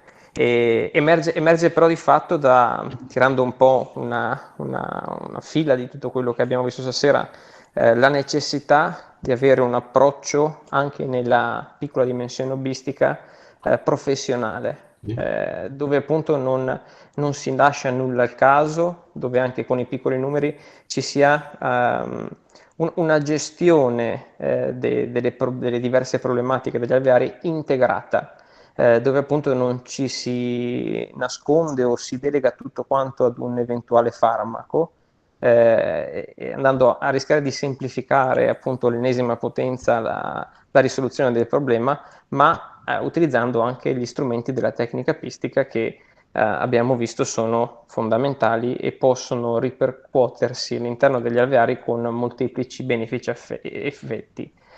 Quindi come tecnici, come responsabili dei centri di assistenza tecnica, stiamo cercando di far passare questi concetti e di condividerli, insomma. Ormai in tutti i nostri centri sono presenti degli apiari, dove appunto facciamo delle prove, delle attività divulgative per poter far comprendere e provare anche a chi appunto magari si è da poco accostato al mondo dell'apicoltura, quelle che sono le buone pratiche apistiche che vanno ad integrare una corretta gestione dei nostri apiari, sperando poi che il meteo ci riservi nei prossimi anni delle buone opportunità per pensare anche a quello che dopo è l'aspetto produttivo.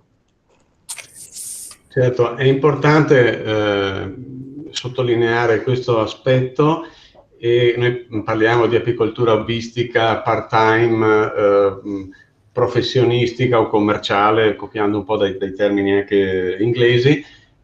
Il concetto che deve passare è che indipendentemente dal numero di alveari che un apicoltore gestisce,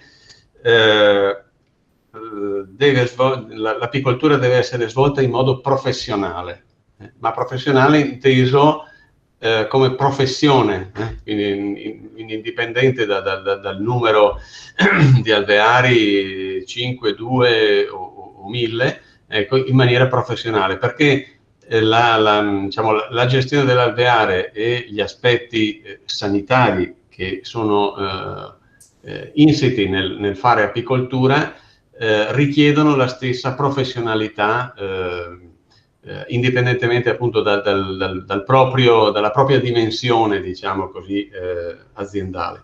Quindi è un aspetto proprio di professionalità, di serietà e di competenza che oggi è richiesta anche in questo settore, al pari di tanti altri. Bene, io direi siamo arrivati alle 11, per cui abbiamo anche sforato i tempi che ci eravamo dati. E io le ringrazio veramente a nome dell'Associazione Regionale Apicoltori del Veneto, dottor Mutinelli, per i contenuti della serata che ci ha dedicato, per il suo tempo e per la sua professionalità. Noi ci rivedremo anche presto per altre iniziative e colgo anche l'occasione per ricordare agli apicoltori. Vi manderemo un'email adesso che con l'Istituto Zooprofilattico, con il dottor Mutinelli, c'è anche il progetto relativo al candito proteico che è stato inviato in associazione ed è giunto.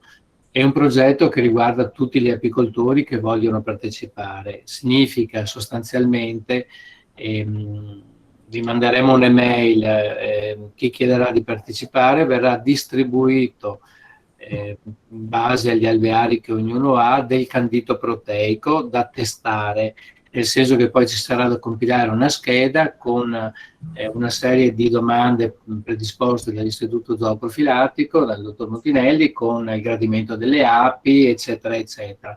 Viene dato gratuitamente e vale la pena, secondo me, fare questa prova di questo candito, anche perché è la prima volta che viene realizzato un progetto dedicato al candito proteico e quindi rispondete alle mail che vi daremo in maniera che poi non venga fuori qualcuno non è stato coinvolto, non lo sapevo, eccetera, quindi la mandiamo a tutti e tutti possono partecipare. E sarà un interessante esperimento questo del candito proteico, perché con il zooprofilattico abbiamo già fatto appunto la sperimentazione sul candito e sullo sciroppo zuccherino e poi sui fogli cerei un paio di anni. Quest'anno è stato dedicato al candito proteico, è la prima volta. Per cui, scusa Meridio, sono escluse le aziende biologiche?